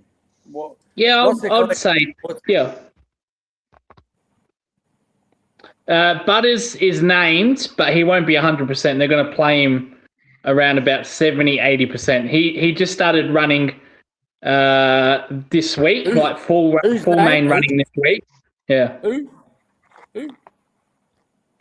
Who? Butters. Oh, no, Port. Yeah, No, I'm talking Port about will the first game. name him, but he only just started running this week, like full main running this week. So first game of the round is St Kilda Gold Coast. Correct. Right? And I've gone St Kilda by about 16 points. Yep, okay. So what's the collective thought here? Like for me, That's about that's right. That's about right, I reckon. Yep. If they were to win, yeah, it won't be by much, but yeah, 'cause I think their midfield really matches up with them. Like Brad Hill got completely off the chain last week. I don't know, Bergs. I don't know how Richmond Adamuse let that happen. But I think Gold Coast will be a little bit more competitive. This is why I picked Gold Coast. I think they'll be more competitive in that area compared to Richmond. Do you think Gold Coast can actually beat them? I think their midfield could do damage to. Yeah, I think they could. Yeah, I think they could. I just think that Brad Hill 300, they'll be up for it.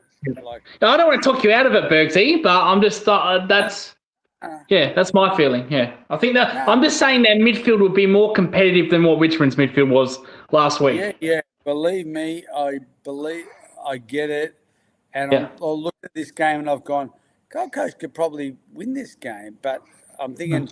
Then I watched all the interviews during the week about Brad Hill's 300 game, and I'm thinking they're going to be up for this. Like, okay. Yeah, I can see that. Yeah, yep.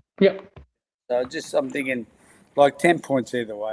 I just don't give a shit. No, I can agree with that. Yeah, if there was like Gold Coast were to win, it wouldn't be many. Be like 2 to 3 goals, and same with St Kilda. So yeah, I think you're spot on with that. Yeah. So the other games I think can go either way are the Sydney North game. Yep. And like, fuck me, I've got to wait to see the teams and have a look. Like, I don't trust North. I just don't trust them. They can go up there with the best midfield in the world. They ain't got Harry Sheasel though.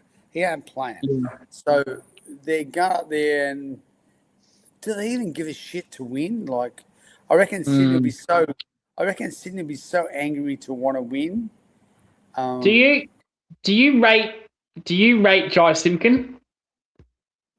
Not anymore. He was very good, but he's not. I think he's a spud. But anyway. Yeah. He was a good player 3 or 4 years ago in a team that was shit, and he looked good, but he wasn't that good. Yeah. If you know what I mean, right? He looked good in a team that was... So, right now, he ain't there. I'm with you. Okay. You don't rate him? Yeah, I'm with you. No. Yeah, okay. The Sheasel's out, but they've still got some really good mids. Like, I really rate North's midfield.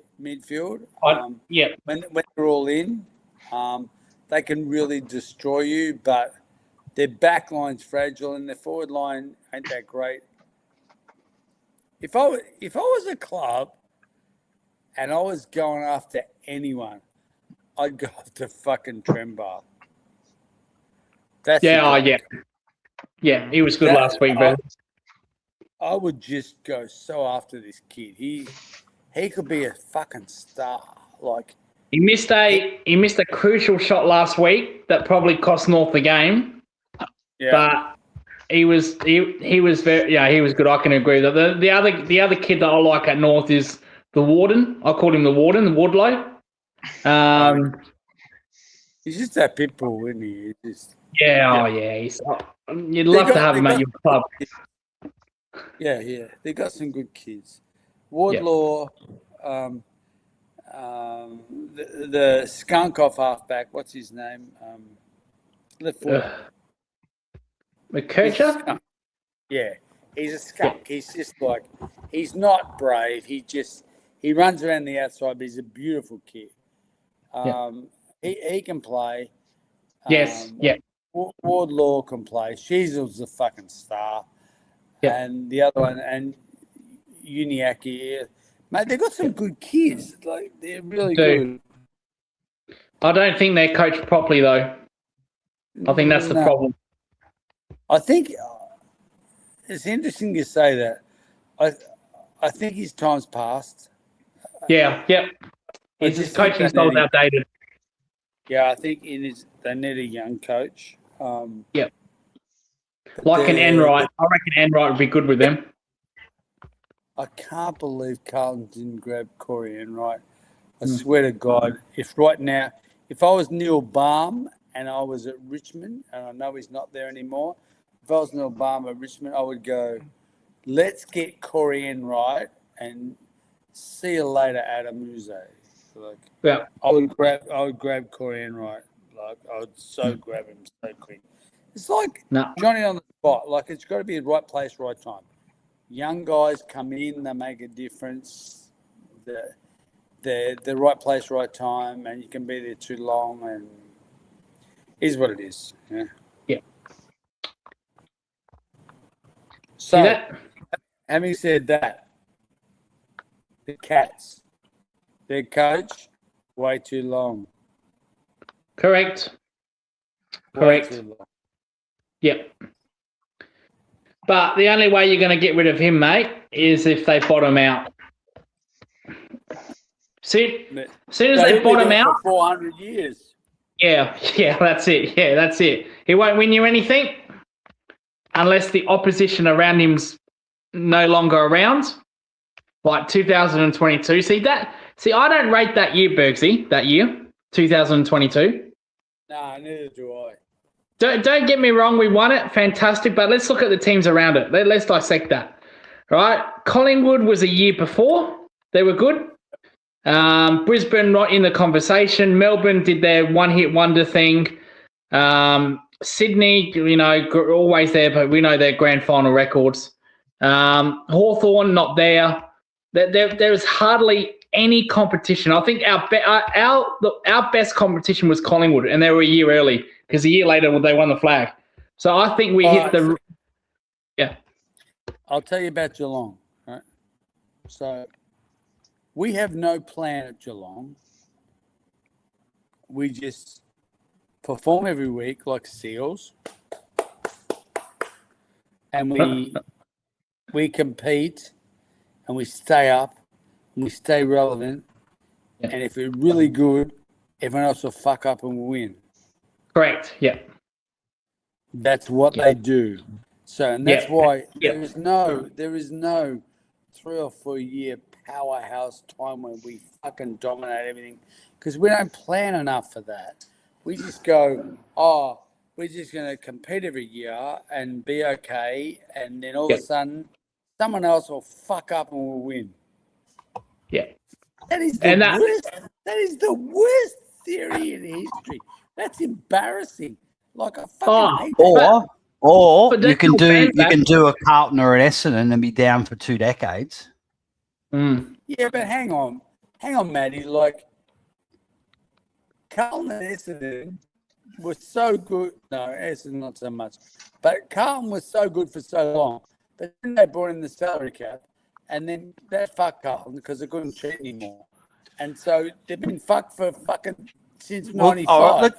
They're a bad example, but my point is that you can do a Geelong, or you can just gut your list and start again. Now, how long do you think till Richmond will be competing for flags? How long? 3 years. 3 years. So that'll be 8 years down. Yeah. 9 years. We didn't 'Cause know, it's been we 6. couldn't plan the first couple.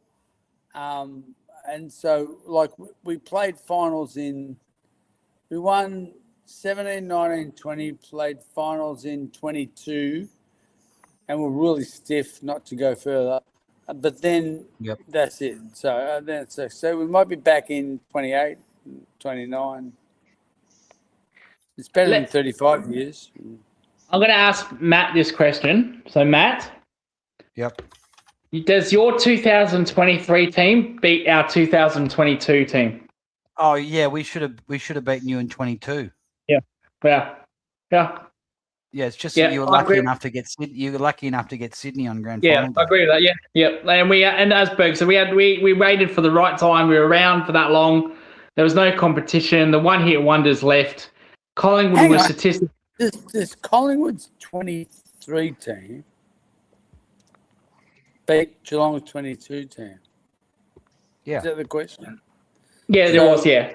The 23 team of Collingwood that beat Brisbane Collingwood beat Brisbane in that grand final.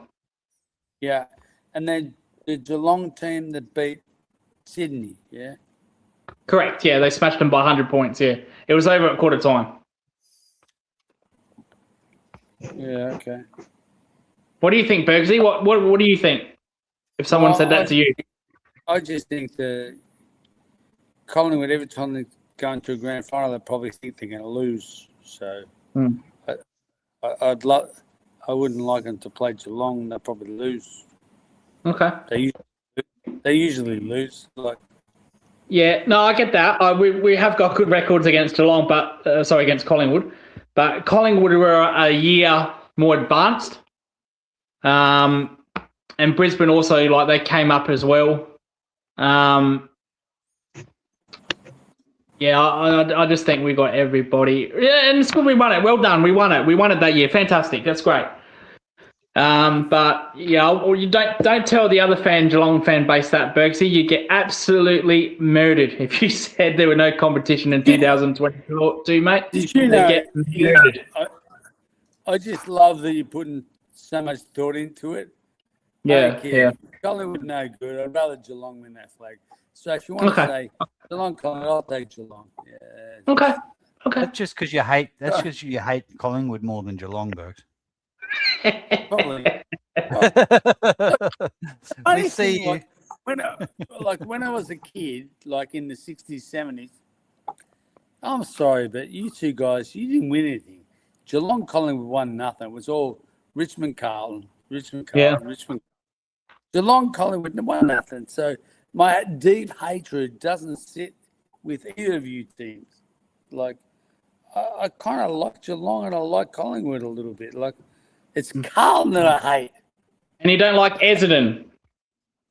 Yeah, but I don't like Essendon because of the drug saga.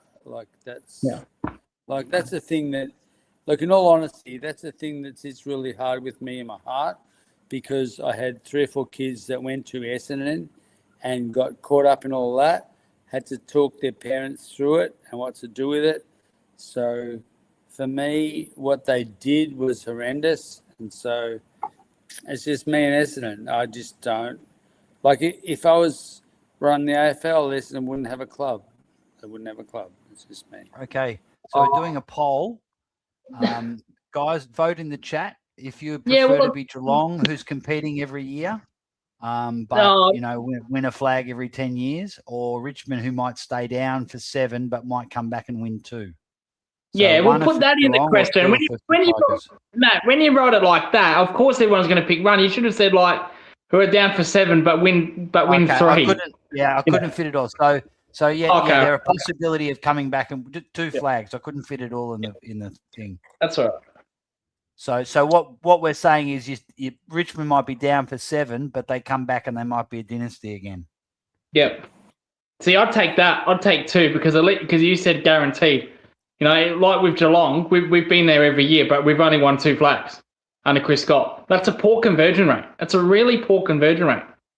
We've under Chris Scott, we've only missed finals once. So out of all those years, you've made 6 prelims, 4 grand finals. You've won only 2. And then Richmond, who've been down for so many years, come up and win 3, right? 3. I'd rather Richmond. I can handle that pain. What I can't handle is us competing for 15 years and then losing every prelim. I can't do that anymore. I can understand why people want to pick one. I can understand that, but you're not guaranteed to win. You know, like I said, we've been there for 15 years. We've only missed the 8 once, and we've only won 2 flags to show for it. That's not a good conversion rate compared to Richmond, who have been down for 7 years. They've came up and they've won, boom, 3 flags, more than what we have. And I'd take 2 all day long. But also, yeah, I mean, but like in terms of like if we're just looking just at Geelong, do you think that there has been moments where? Can anyone hear me? Yeah, we got your Bergs. Yeah. Okay. Can you hear us? I thought I heard a girl speak, and I couldn't hear that again. No. Unless Ray's on. Could have been Ray. I didn't hear Ray. She's not on. Okay. No. All right. So I'm invited. Like my view is pretty simple. I just think if you're going to get up, win. Like get up and contest and win. And the Tigs, as much as I love them, I've been around them since I was a kid. They got up 67, 69. They're up in 72. They lost. They won 73. They're around 74 and lost. 75 they around lost. But then they get up again in 80, and they're up again in 82. They didn't win. But then when they got up in 90, they won. You know, like when they get up, they try and win. They don't lose too many when they get up. They don't lose grand finals. Yeah. The thing is, just don't lose grand finals. Like, it's a shocking thing to do. Like, and Wolfie, you know, like, I coached Fitzroy in the Ammos, and we got up for 3 grand finals in 5 years, and we won every one. You don't get up and lose. You just, when you get up, you're ready. And if you're not ready, you don't get up, right? Don't get up and lose. Get up and be ready. So if you're not ready, stay down, be patient. Then when you get up, win. I just think it's very important. If you're ready, win it. And I think Geelong have made that mistake so many times. They're so keen on just being up that they don't know that the win is so important. Yeah, the one that Void said, if you could pin Matt, the second one he commented, he said under that. That's probably that one there. Yeah, so Geelong are probably victim of the one where you win 1 flag every 10 years, and then you make prelims and people say, oh no, but Geelong fans say, oh no, prelims. Yeah. See, I'd rather win 2-3 in a row than be irrelevant for 10, 15 years. I'd rather that. Yeah, you've got That's just me. When you do choose to go down, you've got to you've got to nail your draft picks. Yeah, and you've got to be smart with who you phase out, who you keep in, and also some experience. It's so important. Yeah, very important. You've got to be, your list management has got to be elite, or you can end up fucking staying down there and you got to rebuild again. Oh, and scenario too, like 2-3 years being 10, 15 years, that's just as risky as anything. But just because you're making prelims every year and around finals every single year doesn't guarantee success. No, I agree. And who you pick as your coach, and supporting staff. Being successful, being in the top 3 or 4 doesn't make you successful. It just makes you okay. You know, like you're going okay. Yeah. And that's a good comment by Peter there. Like, and Geelong have and Bergsy, you know this, they have the absolute knack of getting these 2nd, 3rd, 4th, 5th, 6th rounders and turning them into absolute Rolls Royces. Rolls Royces. Like they do it year after year after year, which helps. I don't know how they do it, but they do it. So that always helps. Probably that's the reason why we don't bottom out, because when we do draft kids, like it's the second, third, fourth rounders that we draft that turn out to be A graders and elite players, which always helps. Did you just invent a car then? Me? Yeah, a Rolls Royce. What is that? A Bogan's Rolls Royce? What is that like? You mean like a Holden Statesman? Would that be a Rolls Royce? Yeah, Rolls Royce. Yeah, oh, gee, bloody hell. The Holden State, the Holden Capri, the Caprius. Well, you can go Jaguar if you want, if you're into Jaguars. But the point is that we draft really, really well. And it's not always the first rounders we do, and it's always the second, third, and fourth. We turn them into A graders, elite players. So that always helps. So that's probably why we don't bottom out. But no, but it still doesn't mean you're going to get success, like finishing top 4 like every year for the next 10 years. Doesn't mean you're going to win flags. So and in our case, big problem with Geelong is that Stephen Wells will get old and die. It's going to happen. It's natural attrition. And then you're fucked, right? Yeah. Because he's a genius, Stephen Wells. Oh, yeah. Right? And who's the guy now, Matt? Mackey's in charge? Andrew Mackey, yes, yep. Yeah, Mackey's in charge, but Wells is a guru. Like, he is... Like, I was recruiting for Brisbane when Wellesley was around, and he's a smart man. Like, I used to drive down to Geelong to watch the Geelong Falcons game, and there'd be every recruiter sitting on a corner at a coffee shop. There'd be like 15 of them, right? It was hilarious, right? And then I'd keep driving, there'd be a little coffee shop, and Wells would be sitting there, and I'd just pull my car over and I'd go and sit with Wellesley, right? It was hilarious. Like, they'd all be up there. They'd all be discussing who's going to get drafted to here and here and here. And Wells is sitting down there, and he's just got just all this knowledge, and he's not sharing it with anyone, and no one can get near him. I loved him. He was just the nicest bloke. And he's a good guy. He's a good guy. If that next to him, he would share knowledge with you, no doubt about that. But he was giving nothing away. I think he's the genius behind Geelong for 20 years. So. Yeah. But he won't be there forever. And then... No, nothing lasts forever, Bergsy, as they say. Nothing lasts forever. Yeah, and then Andrew Mackey's not Wellesley. He'll be good, but he's not Wellesley. So, and then it'll all change.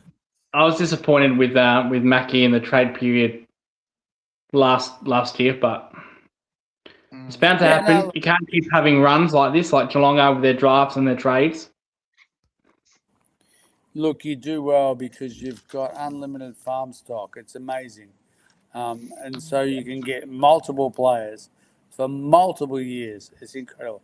And now you've got Butters coming. It's incredible. It's like winning Tesla Lotto. Think we'll get him? You think we've got him, do you? Yeah, I think you got him. Okay.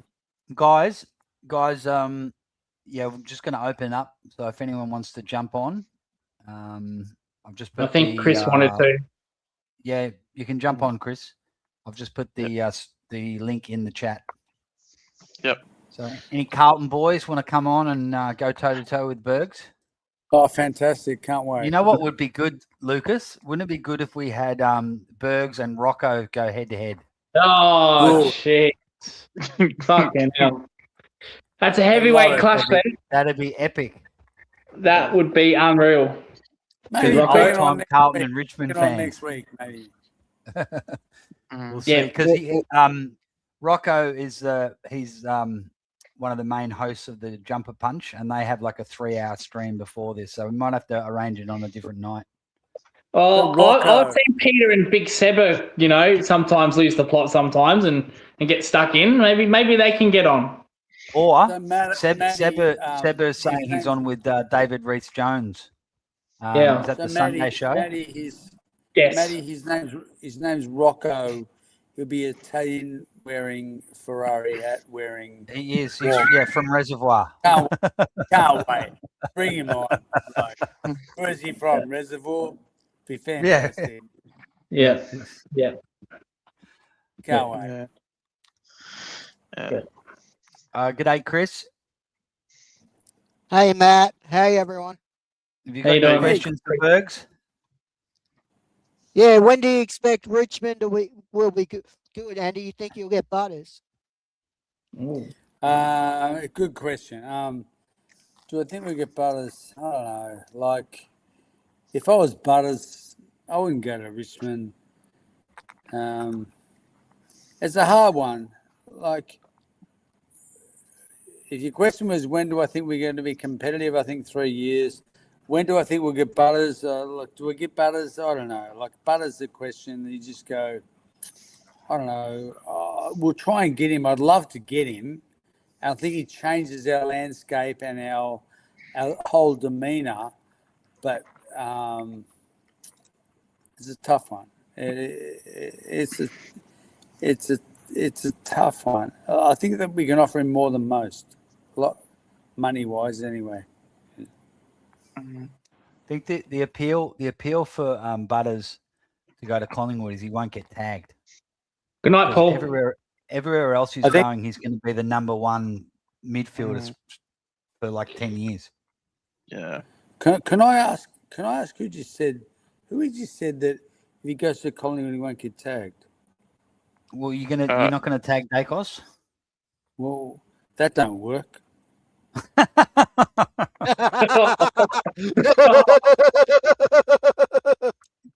So you tag Butters.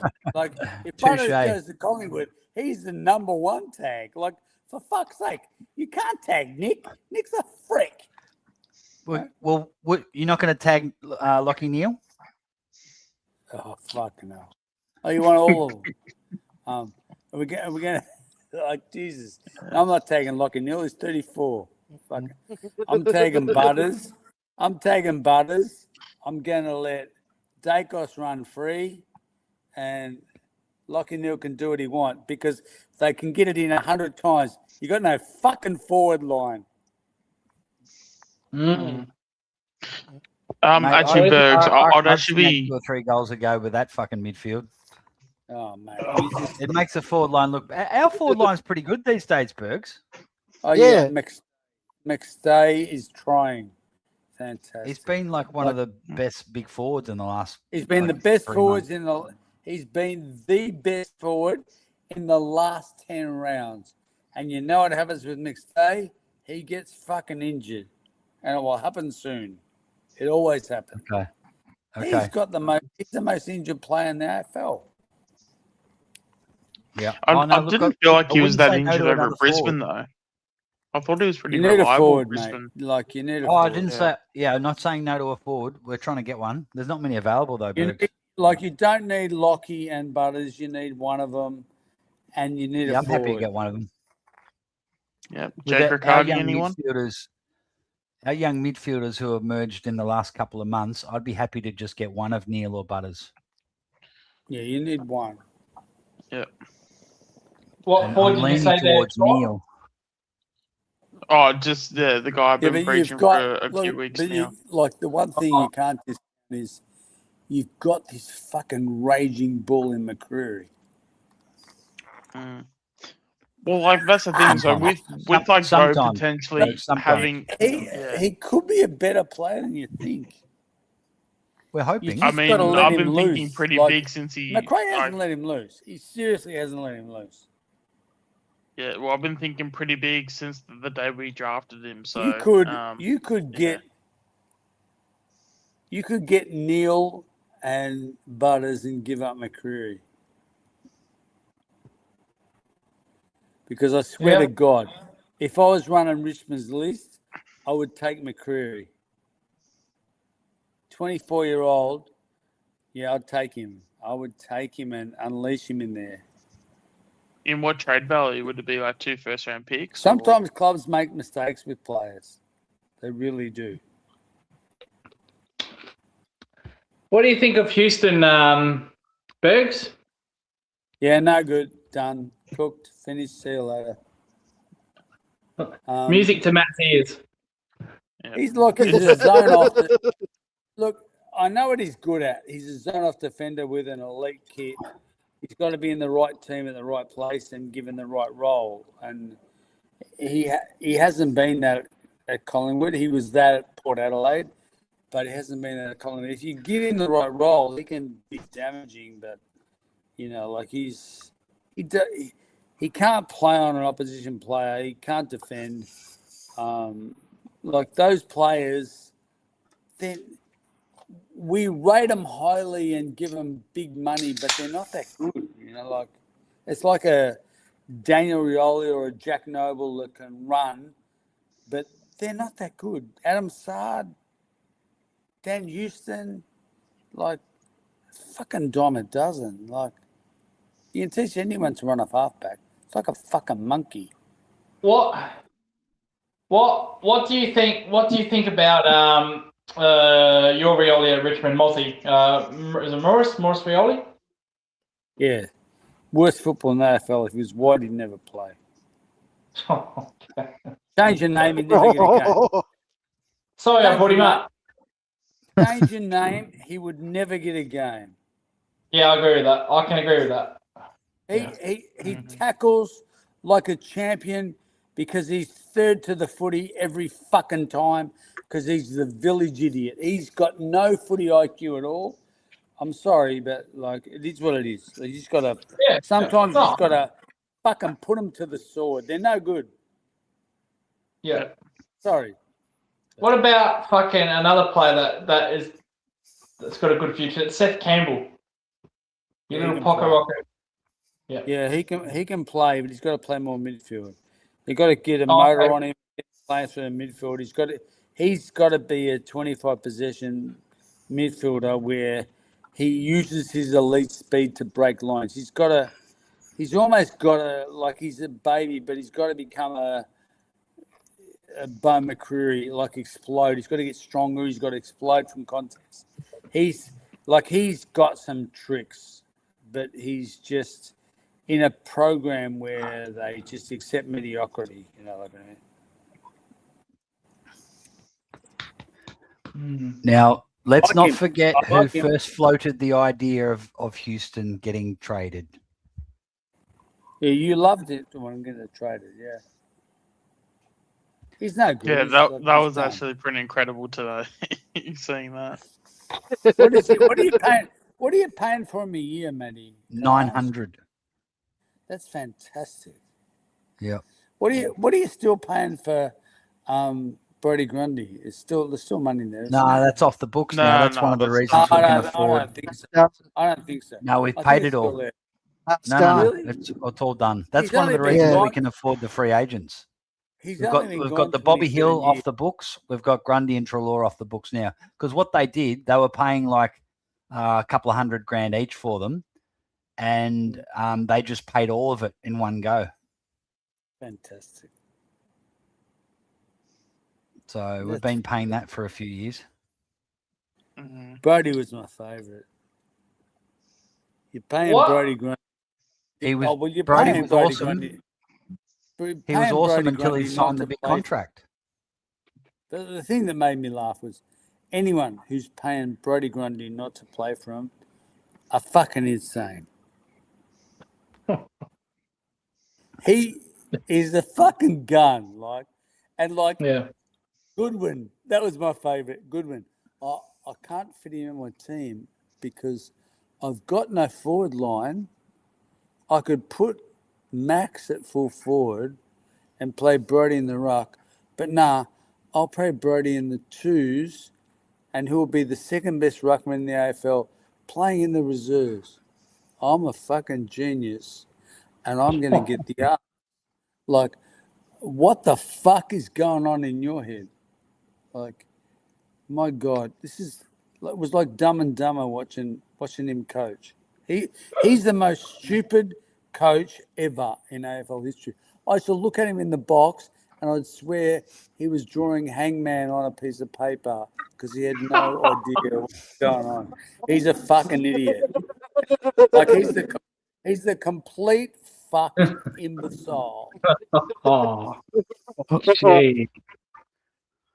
So you reckon that's harsh? Fuck him. No. Well, I don't think any of us rate him, so I don't think that's harsh at all. Nah. I think it's probably appropriate there. He was the village idiot. Like the village idiot. No one rated him. No one played with him, rated him. They didn't want to be with him. They wanted to leave. He was one-hit wonders. He was just like, they won the flag because the best team, and then they had that idiot. It's crazy. Stephen May, geez, they had the best culture. Yeah. Oliver, The one thing they Barker, did, the one Stephen thing May.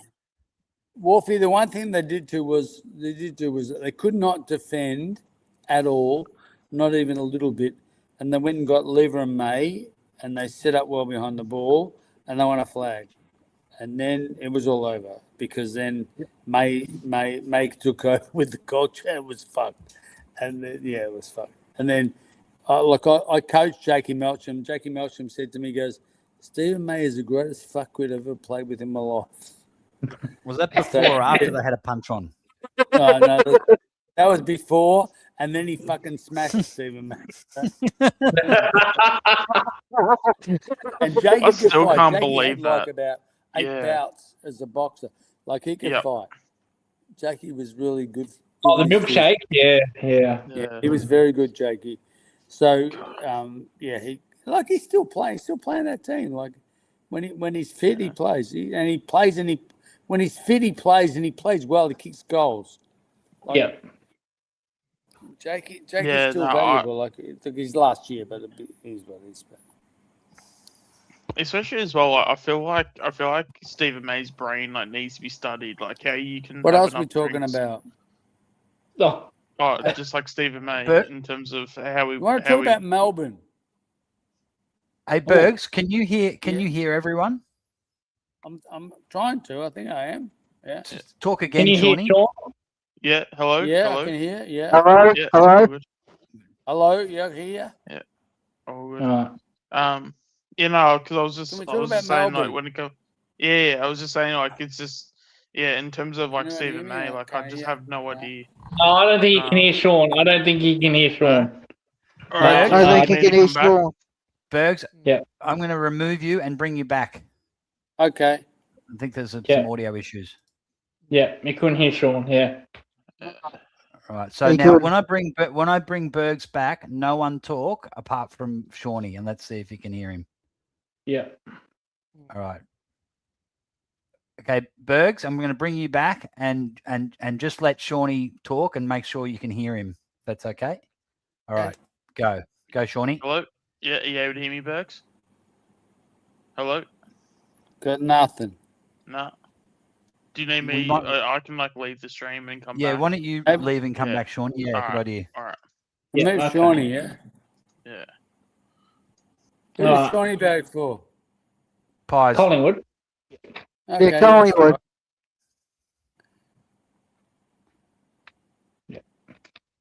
Three Collingwood fans and a Geelong fan sandwiched between them. How about that?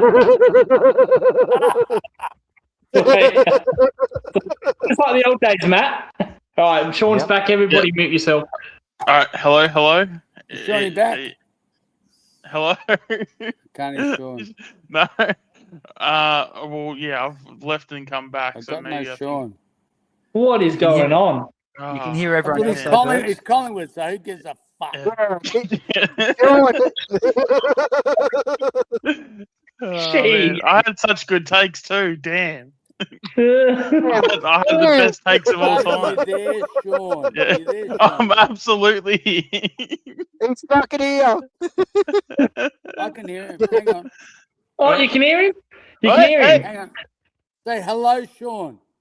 Hello. Well, I'm not going to say my name in the third person, but hello. Hello. Hello. Testing. 1, 2, 3.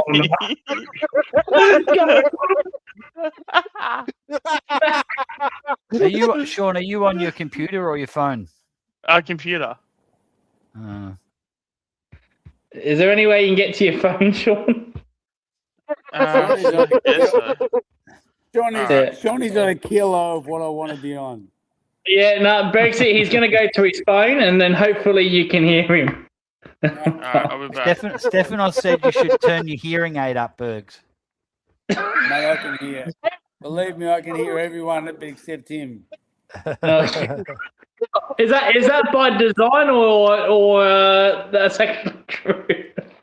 You're funny too. Thank you. No, I love you, Bergs. You're a good man. You're a good man, Bergs. Nah, man, I have a good time with this show. Don't worry. You're a good man. Yeah.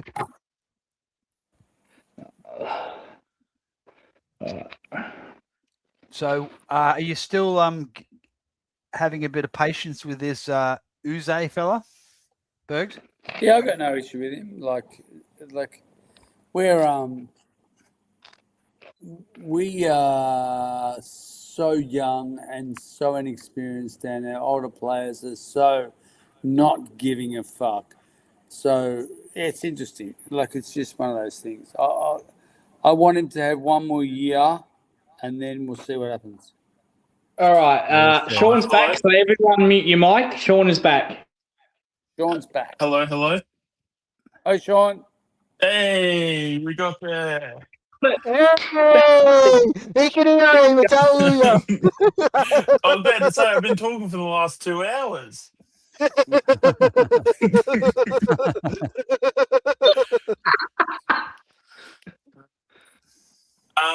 Yeah, I mean, in the end, I guess the question's not going to be like worth all the waiting time we just had, but I was just sort of, it was actually more of a comment, if anything, just in terms of, when it comes to Stephen May and with Melksham, like, you got to be a pretty special human being to basically take on Melksham. But yeah, that was basically what I wanted to say. Especially given he's like, with his background in like boxing and stuff. Not sure that, yeah.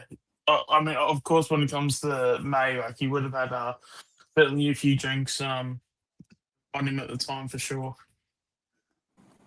Stephen May is a monster and Jake is little. Yeah. So Stephen May could easily take on Jake Melksham, think it's nothing, and then get the biggest shock in his fucking life. And that's pretty much what happened. You know what it was about? Apparently it was about the grand final. Yeah, gave him shit because he didn't play in the grand final. Stephen May said to him about the grand final, we won because you weren't in it. Yeah. It's horrendous thing to say. And Jake. He's a fuckwit, isn't he?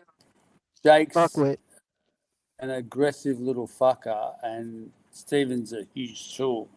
So there was only going to end one way. So, and like the fact that Jake's still there and Stephen's gone, I think it says it all. Yeah, didn't that work out?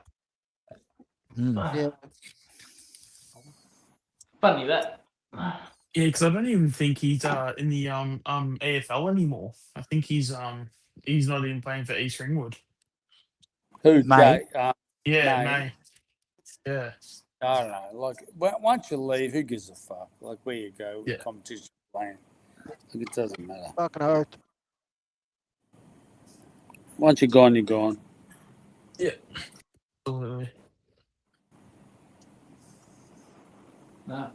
Bring back Tim Kelly to Geelong, mate. I miss him every day. Really? It's an interesting comment because he just goes now. Like, I watched him 2 weeks ago and he was trying. I watched him last week and he wasn't trying. So, I reckon you got the best out of Tim Kelly. You absolutely agree. Creamed Tim Kelly's ability for a year. Like, it was absolutely unbelievable. No, he didn't want to go. He didn't want to leave, but that was a family decision. And his last year for us was unbelievable. And you watch him at West Coast, and you see his efforts, and you think, mate, you're not the player you were at Geelong. You're not even there mentally. Not even You're not fucking trying now. He's like, Nah. all of a sudden you watch him, and there'll be a game where all of a sudden someone said something to him, and he just turns and he gives a shit, and he tries really hard, and he plays a great game. Apart from that, he don't give a shit. Yeah, only when the money is on the line, you know what I mean? Which is sad because he was such a good player. Well, not a good. He was a great player for us. You know, held the midfield for so many years.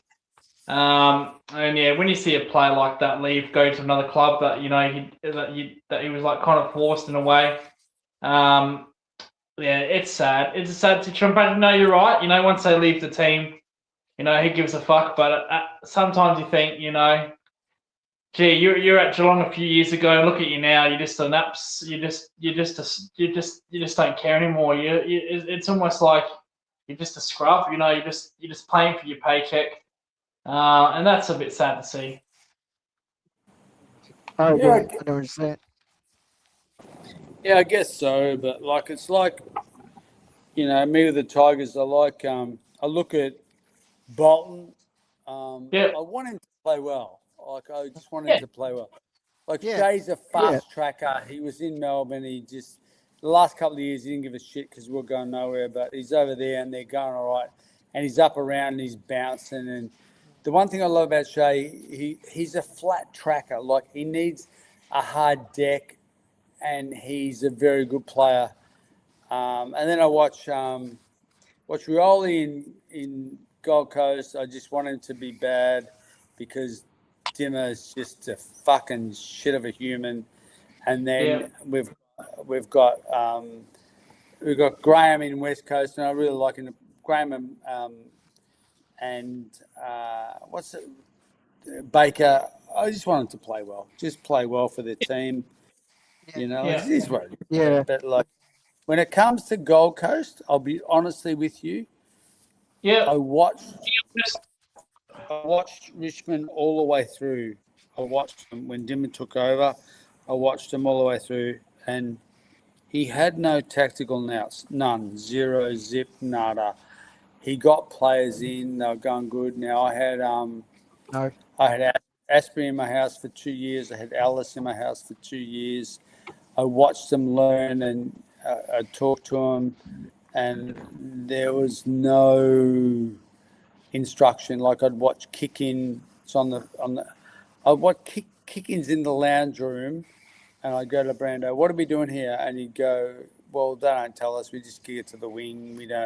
There's no structure. I go, you're kidding. He goes, no. So I go, what the fuck's going on here? And then all of a sudden, end of 2016, they cleaned out all the assistants, and then all of a sudden Richmond got a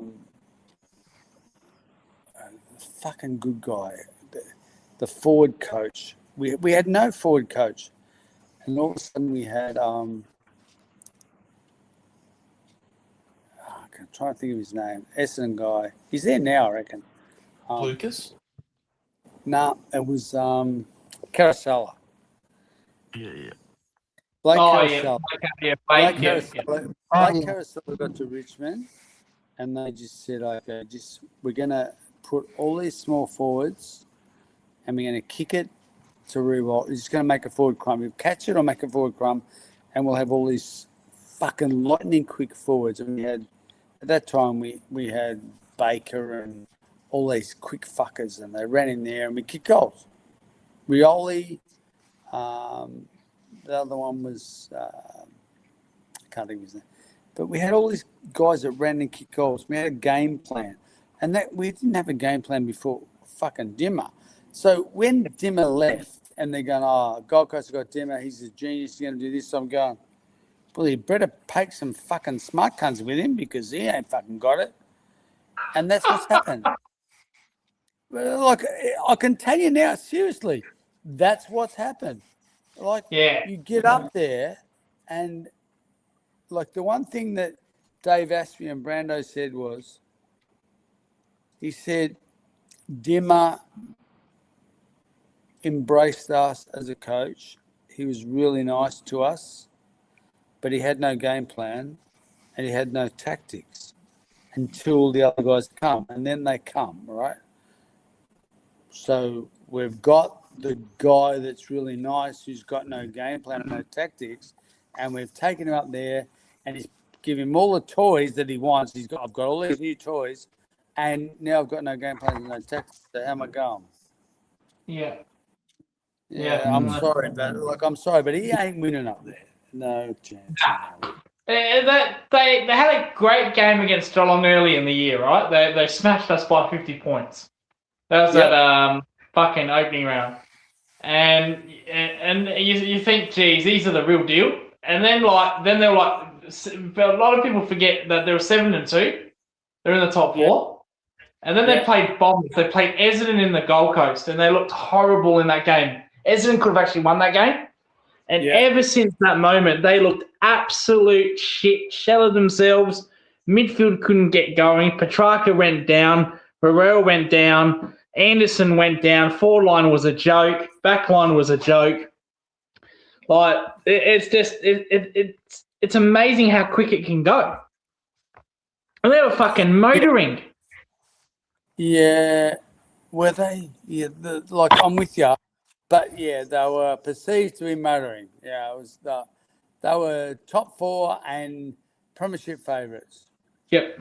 And I kept saying to my mates, I go, they'll be lucky to make the top six. Like, they're fucking shit. And they are shit. Like, let's be honest. Like, their best forward is a cat, right? Those fucking kids, those twins, they're no fucking good. Nah. Like, Jesus. Like, I heard something that Essendon have just offered Jed Walter like $8,000 for 6 years. It'll be the cheapest get in history, right? Like, he can seriously play, Jed Walter. Get him out of there, for Christ's sake. Like, he can seriously play. He's a big left foot bull. Like, get him out of there. So if Essendon could get him $8,000 for 6 years, my God, it's cheap as fuck. Someone's got to have a crack. They signed him, though, didn't they? Have they signed him? I thought he signed for Gold Coast. Nah. I heard today Essendon offered him shitloads. Is he signed already? Signed a few weeks ago. I think he's re-signed. Yeah, Really? Void, ask Ray Void if that's true. She'd know. Like, if that kid's signed, he's a fucking idiot, right? He's the most grabbable player in the AFL. He's the most grabbable player in the AFL right now. Like, big left foot, strong forward. He's a bull. Oh, did he? Re-signed. Re-signed. Because Collingwood were after him, so we were following that. But how long has he re-signed? 2 years, I think. Well, I don't think it was a long one. No, I don't think it was on. What, Bergsy, what would you do with Gold Coast? What would you fold them? Would you relocate them? What's next for them? Because obviously you just said this coach ain't it, and I actually agree with you on that. I agree with you on that. What would you do with them? Let's say if they said to you, right, we want you to become our recruiter. We want you to run things up there. What would you do first to improve them? Because they've been around for so many years. First thing I'd do is sign a coach. I'd sign John Longmire. Right? Okay. I'd sign John Longmire, and then I'd go up there and recruit. No problem at all. Happy to recruit for that club. Real easy. It's a soft sell. Like, what kid does not want to come and surf on the Goldie? Like, it's the easiest sell in the world. You just go around and see what do we need to get, what do we need to have, and you go grab them. But you got to have the coach, and the coach has got to be hard as fuck. And Longmire's hard as fuck, and Dimmer's not. Dimmer's just, he's a feel-good coach, and he's got no tactics, right? So, I'm sorry, but he was the wrong appointment. They've made a lot of wrong appointments. Eade, McKenna, like they've made so many wrong appointments. Do you think it's a distraction playing in Gold Coast? No party city, party life, or that shouldn't be a problem? No, I don't think that. Look, I honestly don't think that. I Okay. think it's a chance for kids to get a level environment where they can walk down the street and they don't get harassed and just ask for autographs all the time. I think it's completely the opposite. You need to embrace it as that. You can come here and still live a normal life, but you've got to be respectful of the fact that you can live a normal life and not go and fuck up like the Sydney Swans just did. You know what I mean? Like, you've got to keep it in perspective. Like, now I know I coached Tukey. Tukey's up there. He's had a great life up there. He's just been able to walk around the street. No one harasses him. He built a really big house. Tukey's going well. Pete Wright was up there and he loves it up there. Rory Atkins, who a coach, loves it up there. Dion was up there, loves it up there. Like, they've had a good time up there and they love it.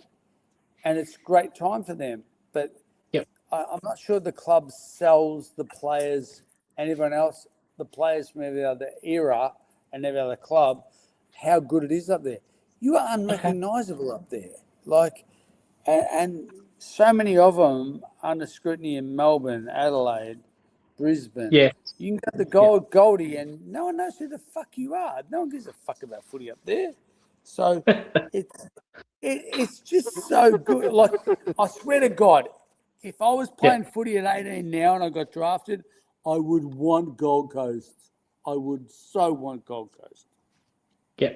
Because no, that's fair enough. You can walk down the street, get an ice cream. No one's asking you for your autograph. They don't even know who you fucking are. It's so good. Like, I just think they don't sell it enough. Yeah. No, I can agree with that. They need to do more selling it. They need to do more better, be efficient club. But they've been around so many years now, and they've gone nowhere, really nowhere. That's the most disappointing thing. Yeah, it's true. You know, what you guys don't know is that I was up there for the under-16s national championships. I got invited to the first draft night. So the first draft night that the Gold Coast had there, it was the night of the draft where they drafted all their first 17s and 18-year-olds, and I got drafted. I got invited, Anna Dimitri invited me to come to this venue with the Gold Coast, and they were all there, like all the kids that got drafted in. There was like, Andrew Swallow was probably the one that you all remember, but there was a lot of others. Of course, Yeah, he's the one that hung around the longest. And so we're all in there in this room, and it was so, like, it's hard to describe to Victorians and Australians that this whole show was going on in this room where they introduced all these draft picks. And I swear I was in an episode of an American draft show. You know, it was just like, it was just like Hollywood. It was, it was like, if anyone's seen the movie Draft Day, that's what it was. Like, it was just like, we're introducing this player and they're introducing this player, and all the supporters were there, and there's a room full of, like, I don't know, it wasn't fucking packed, probably 2,000 people, and like they're clapping each player as they come up, and I'm looking, I'm going, yeah, well, I reckon there's about 3 that can play, you know. Yeah, it was quite bizarre. It was so American. Yeah, well. What else is new when it comes to that, Americanizing things in our sport? They're boozy. That's what we do, isn't it? Yeah, that's what we do. We if we can't, like in Australia, we embraced. What did we embrace? What was it? Billy Ray Cyrus shit. Don't break my heart. My achy we embraced all that bullshit, Dan. Like, we embraced all that shit. We said, yeah, that's okay. We'll do that. Just fucking hell. Like, as Australians, I don't know. I don't know what we do sometimes. But when it comes to footy, I think our franchises have not worked. Not in a long way. Yeah, no, I agree with that. I agree with that. We want, especially where you put them in places where, like the Western Sydney is just a joke. I mean, people hate footy in Sydney, full stop, but out there they especially hate it. Yeah, it's a joke. Waste of money. Should have put it in take Canberra. it for the person that lives in Queensland. That no one likes Brisbane or Gold Coast up here. No one does. Yeah. What about So I went to a Richmond Essendon game. What do they call that game? The Indigenous round. Dreamtime. Dreamtime, the G. Yeah, it wasn't the G. I went to a game in Darwin. Right, so I got up to Darwin, and this is like 2 or 3 years ago, and I had a ticket to the game, and I was in Darwin. I walked down the street and went for a swim, and there was all these little Indigenous kids, and they've all got Richmond and Essendon jumpers on, and they're fantastic. And then I talked to one of my mates, and they said, there's only 4,000 people can go to this game. I've gone, what? And they've gone, yeah, no, there's only 4,000 tickets. It only holds like 4,000 people. I've gone, you kidding me? So I gave my tickets to this Indigenous couple, and I'm pretty sure they gave the tickets to their kids, like a boy and a girl who had a Richmond and Essendon jumper on. But that goes from saying, but I just couldn't get it. I couldn't get that there was only 4,000 tickets to this game, and so I watched the game in open area park on a big screen, and I'm pretty sure these two kids had a good time at the footy. So, I reckon sometimes we've just got to do what's right, and I think there really needs to be a team in Darwin. Yeah, I agree with that. I agree with that. And like we've taken a long time to get a team in Tassie. We've always argued that Tassie North and Tassie South doesn't want a team, but Darwin doesn't want a team either, but it needs a team. It needs a team for Indigenous. It needs a team for Australia. Like the easiest thing in the world is give a team to Darwin, and every team that's got an Indigenous player has to give the Indigenous player to them. That's a good start, isn't it? Like it's a good start. Yeah. Just give him Shay, give him everyone, and like Jesus, like I think seriously, the world would be a better place, better karma. Like fucking Darwin would be a great footy place. Yeah. What do you think of the summer league they have down there in the Northern Territory Football League? The summer league. Yeah. What do you think of that? I love it. I've seen it a lot. It's good. When I was a kid, I played in it. I went up there when I was like in the 70s, and I played in it. It's a really good competition. It's good footy. Yep. They play hard and fast. Sometimes they play with no boots, but it's a hard and fast competition. Yeah, look, I love it. And I've been over to Tiwi, so I've watched them playing Tiwi. Tiwi is great. I went to the Tiwi's grand final about 10 years ago.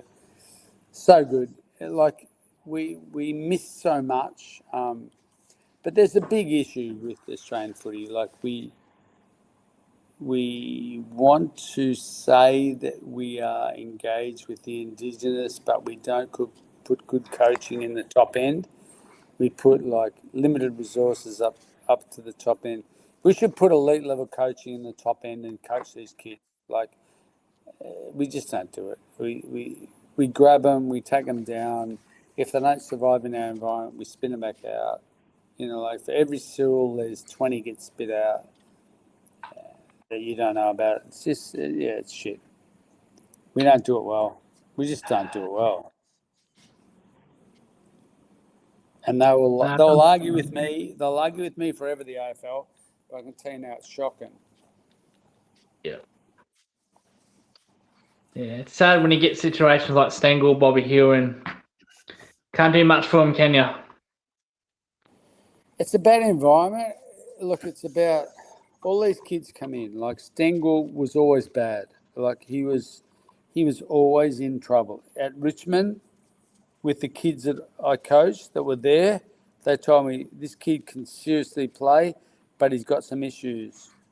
So then Richmond spin him out, and he goes to Adelaide. Then he's over there with Eddie, and he's going all right. Then Adelaide spin him out, and he goes to Geelong, and then Geelong get the Stengel whisperer. They get Eddie, and so Eddie's an assistant, and Stengel's going okay, and he's okay. So he's gone through this whole 3 clubs, all doing the same shit. He's got drug issues. The kid has got drug issues. Let's not run away from it.